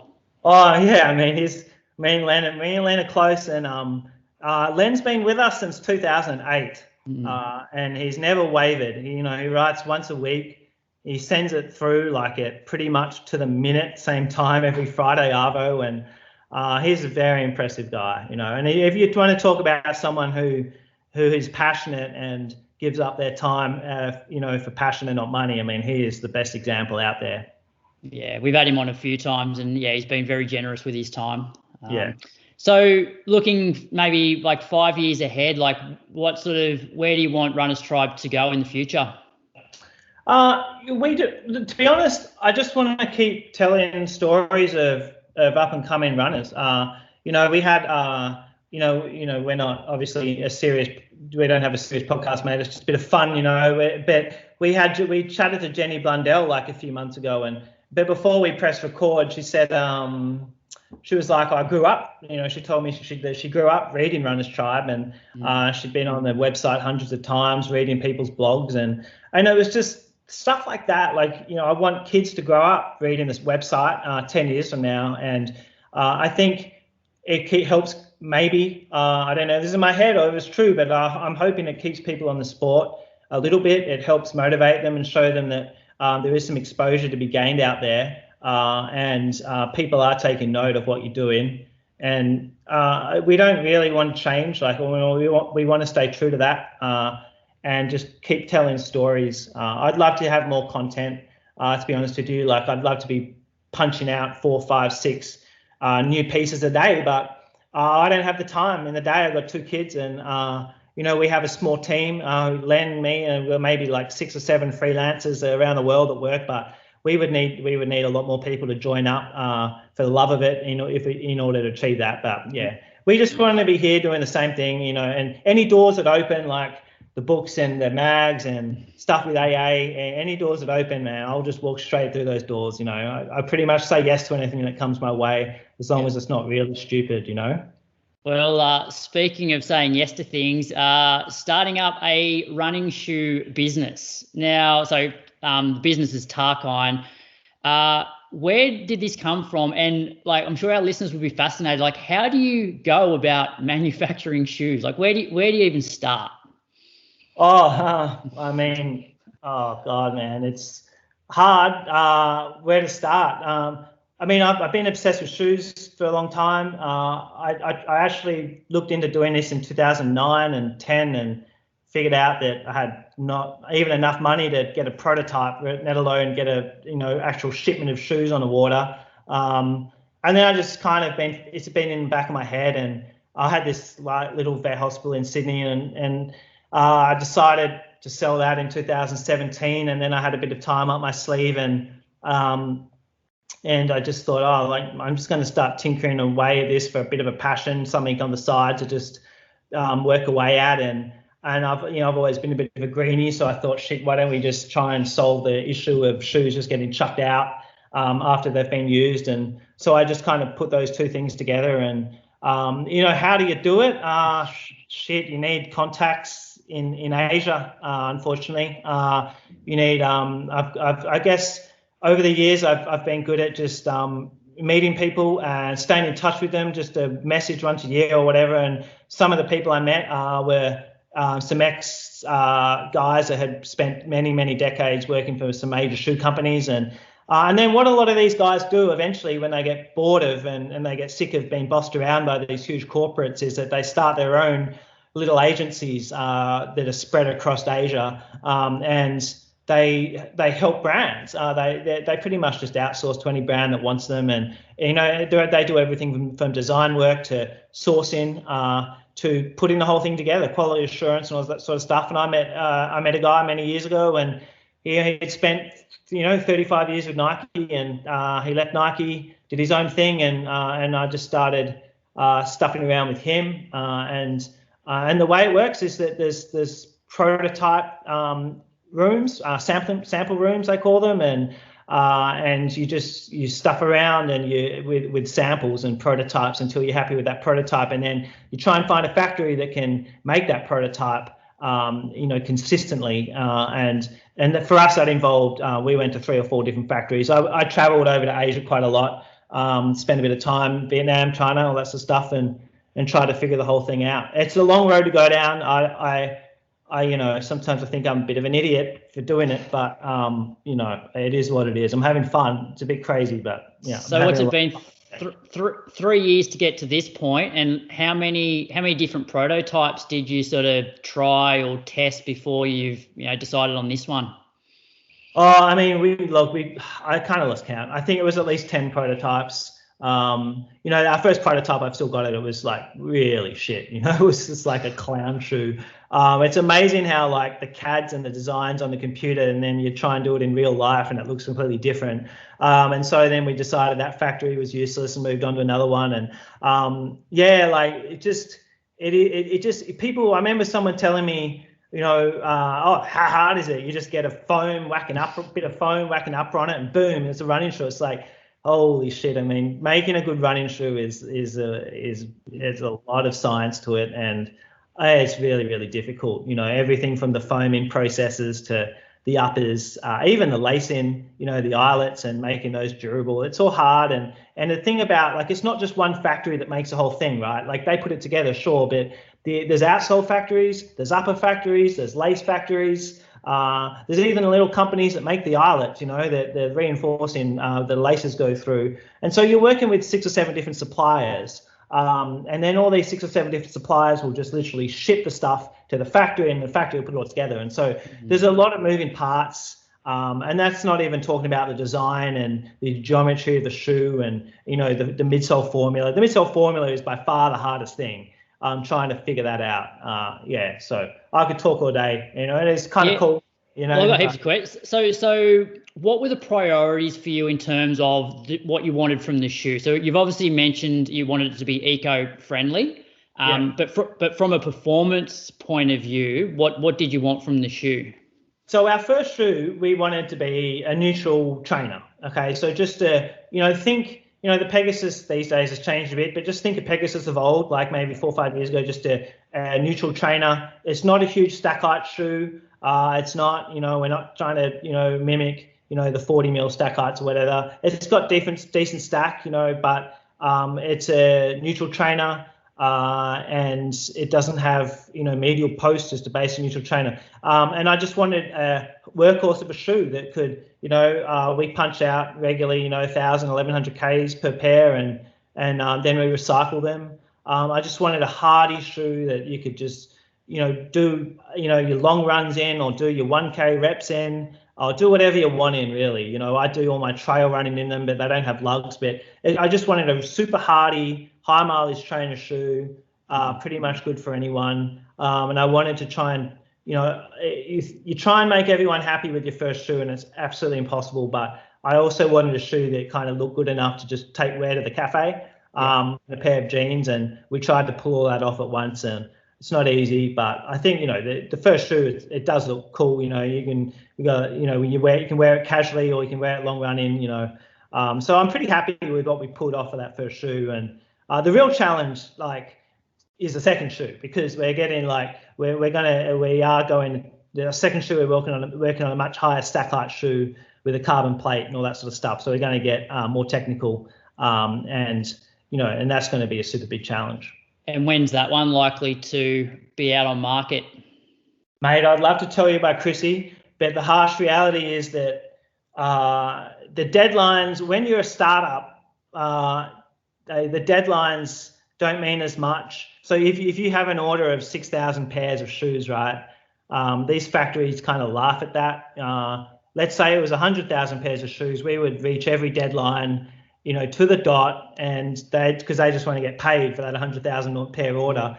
But if you're putting an order in for 6,000, it's like, you kind of get shoved to the back of their line, unfortunately. And that's the honest truth, you know. And I think definitely I found ways to move it forward. I think we should have it by Chrissy, but nice. You know, I've just learned, you know, you just got to chill out and just, you know, what will be will be, you know. When it comes, it comes. I just got to do my best from my end to make it happen as quick as possible. Yeah, and from a weight point of view, like this first one, sort of similar weight to the Pegasus.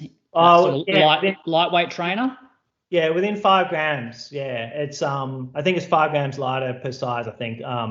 Don't quote me on that because there's different models of Pegasus, but yeah, it's not a super heavy shoe like a I don't know, like a lot of the kind of Brooks shoes, but it's not super light. Like, you know, if you look at there's some high mileage trainers out there that are, you know, ridiculously light and probably don't last very long, you know. And so, you know, making shoes it's like one big compromise. It's like a lot of things in life, you know, it's take and give. And generally speaking, if you want something to be super light, you know, it might not last as long as something that's really heavy. And it's just give and take, you know. And you just got to figure out a compromise as you're happy with. Yeah. Are you happy to maybe explain, like, not getting into like dollars and cents, but I'd imagine this whole process is quite expensive. And so early on, do you outlay a heap of money and then sort of crowd fund? And like, how did that sort of process look for you? And like, were you taking on a massive risk? Oh yeah. I mean, look, personally, what happened here is that I took on a massive risk. Okay, because I had, I've been working as a vet for many years, and I had a business. I've been doing some other investment stuff over the years, and some of that investment stuff has gone really well for me. And so for this, it was me taking pretty much a risk because we did a crowdfunding with Kickstarter, but that it doesn't really touch the surface, unfortunately. It helps. I mean, it was nice to get that huge, I think we hit our target within a few hours, and then we raised over 100 grand in sales, and it was really nice because it just made me feel like I wasn't like a massive idiot, for doing it. But yeah, it's, just to, as one example, every single size of shoe, half size, right? So size US, size 9.5, size 10, 10.5, 11, every single half size needs its own mold, okay? And because ours is a nitrogen-infused shoe, we actually need two molds. We need a preforming mold, and then we need a more standard aluminium mold afterwards. And each mold's about $2,000 US, okay? The first mold's a bit cheaper, maybe $500-600 US, and so you're looking for each half size $2,500 roughly US, and you need 20 sizes, okay? So it doesn't take long to do the math on $2,500 US times 20. That's just to make the molds. You haven't actually made a shoe yet. You've just made the molds, okay? And so and then you've got to pay for all those different 6 or 7 suppliers, all their little bits that they then mail to the factory. And then the factory puts it all together, and then you've got to pay for the shipping, the insurance. I mean, just a sea container, we paid $15,000 to get our sea container from A to B. That's including everything from the port charges to everything. But it's hard, man, and we took a big risk on it, and hopefully it pays off. Hopefully we survive. But our real goal is we want to try and change also how things are done. And a pair of Tarkline should never end up in landfill.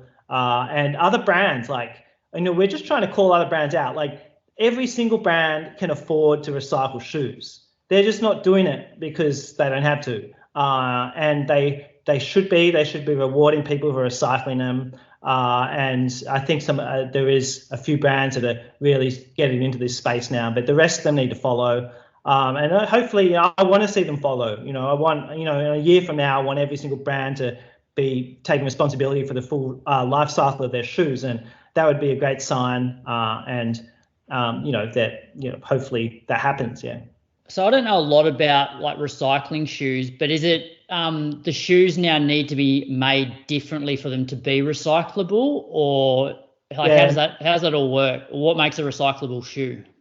Yeah. So in many ways, obviously, the more parts to a shoe, the harder it is to recycle. So if you have let's just take a trail shoe with a mesh upper, and it's got overlays over the toe box and the ends, tips of the toes, and it's got maybe some overlays over the heel counter, and it's got toe plate, and it's got a full length outsole, and then it's got all this different stuff in the inner lining of the shoe, laces, little stylet at the end of the laces, all that sort of stuff.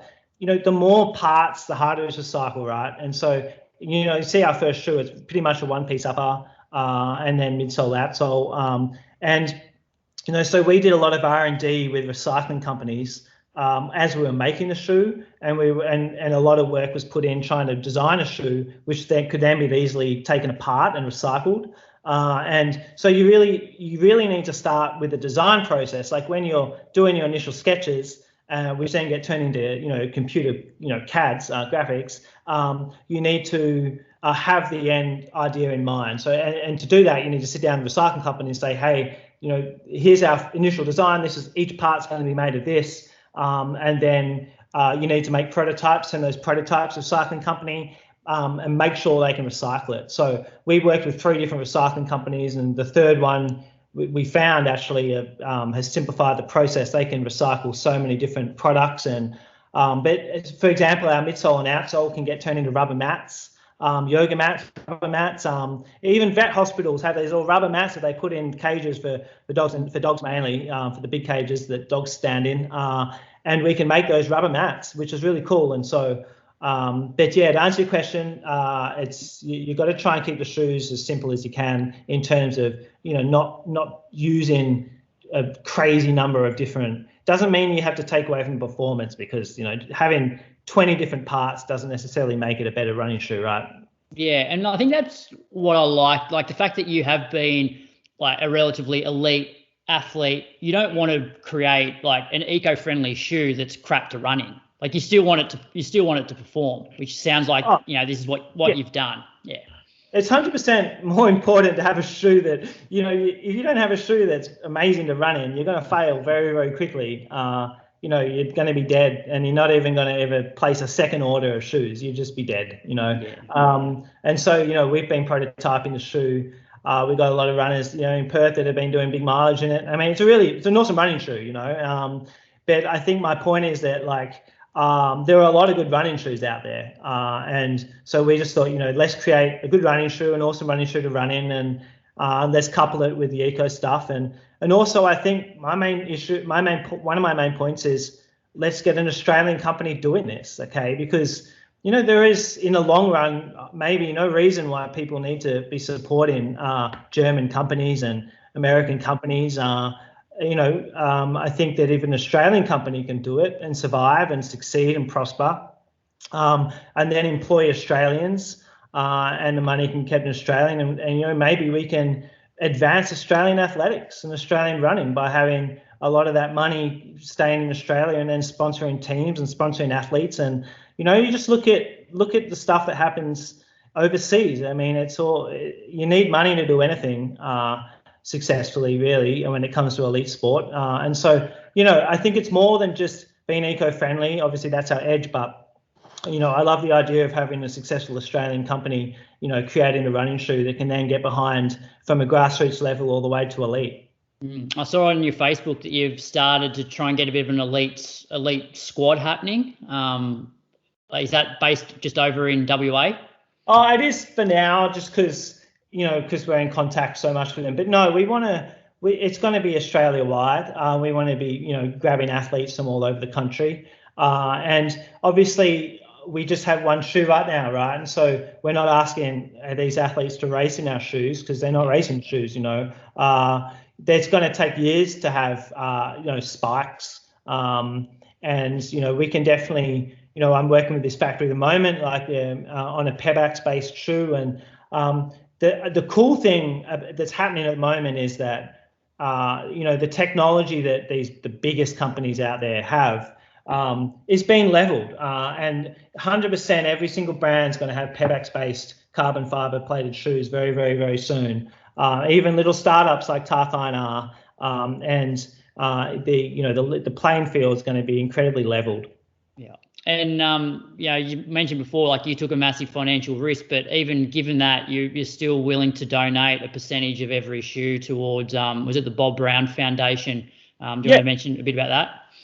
Yeah, I mean, and this will turn some people off. I had this old friend that I used to run with. He was a pretty good 800 runner. I won't say his name because he get pissed off at me. But and he was like, "Man, I'm not going to get behind that shit. That greeny shit." I'm like, "That's cool. I mean, I don't care.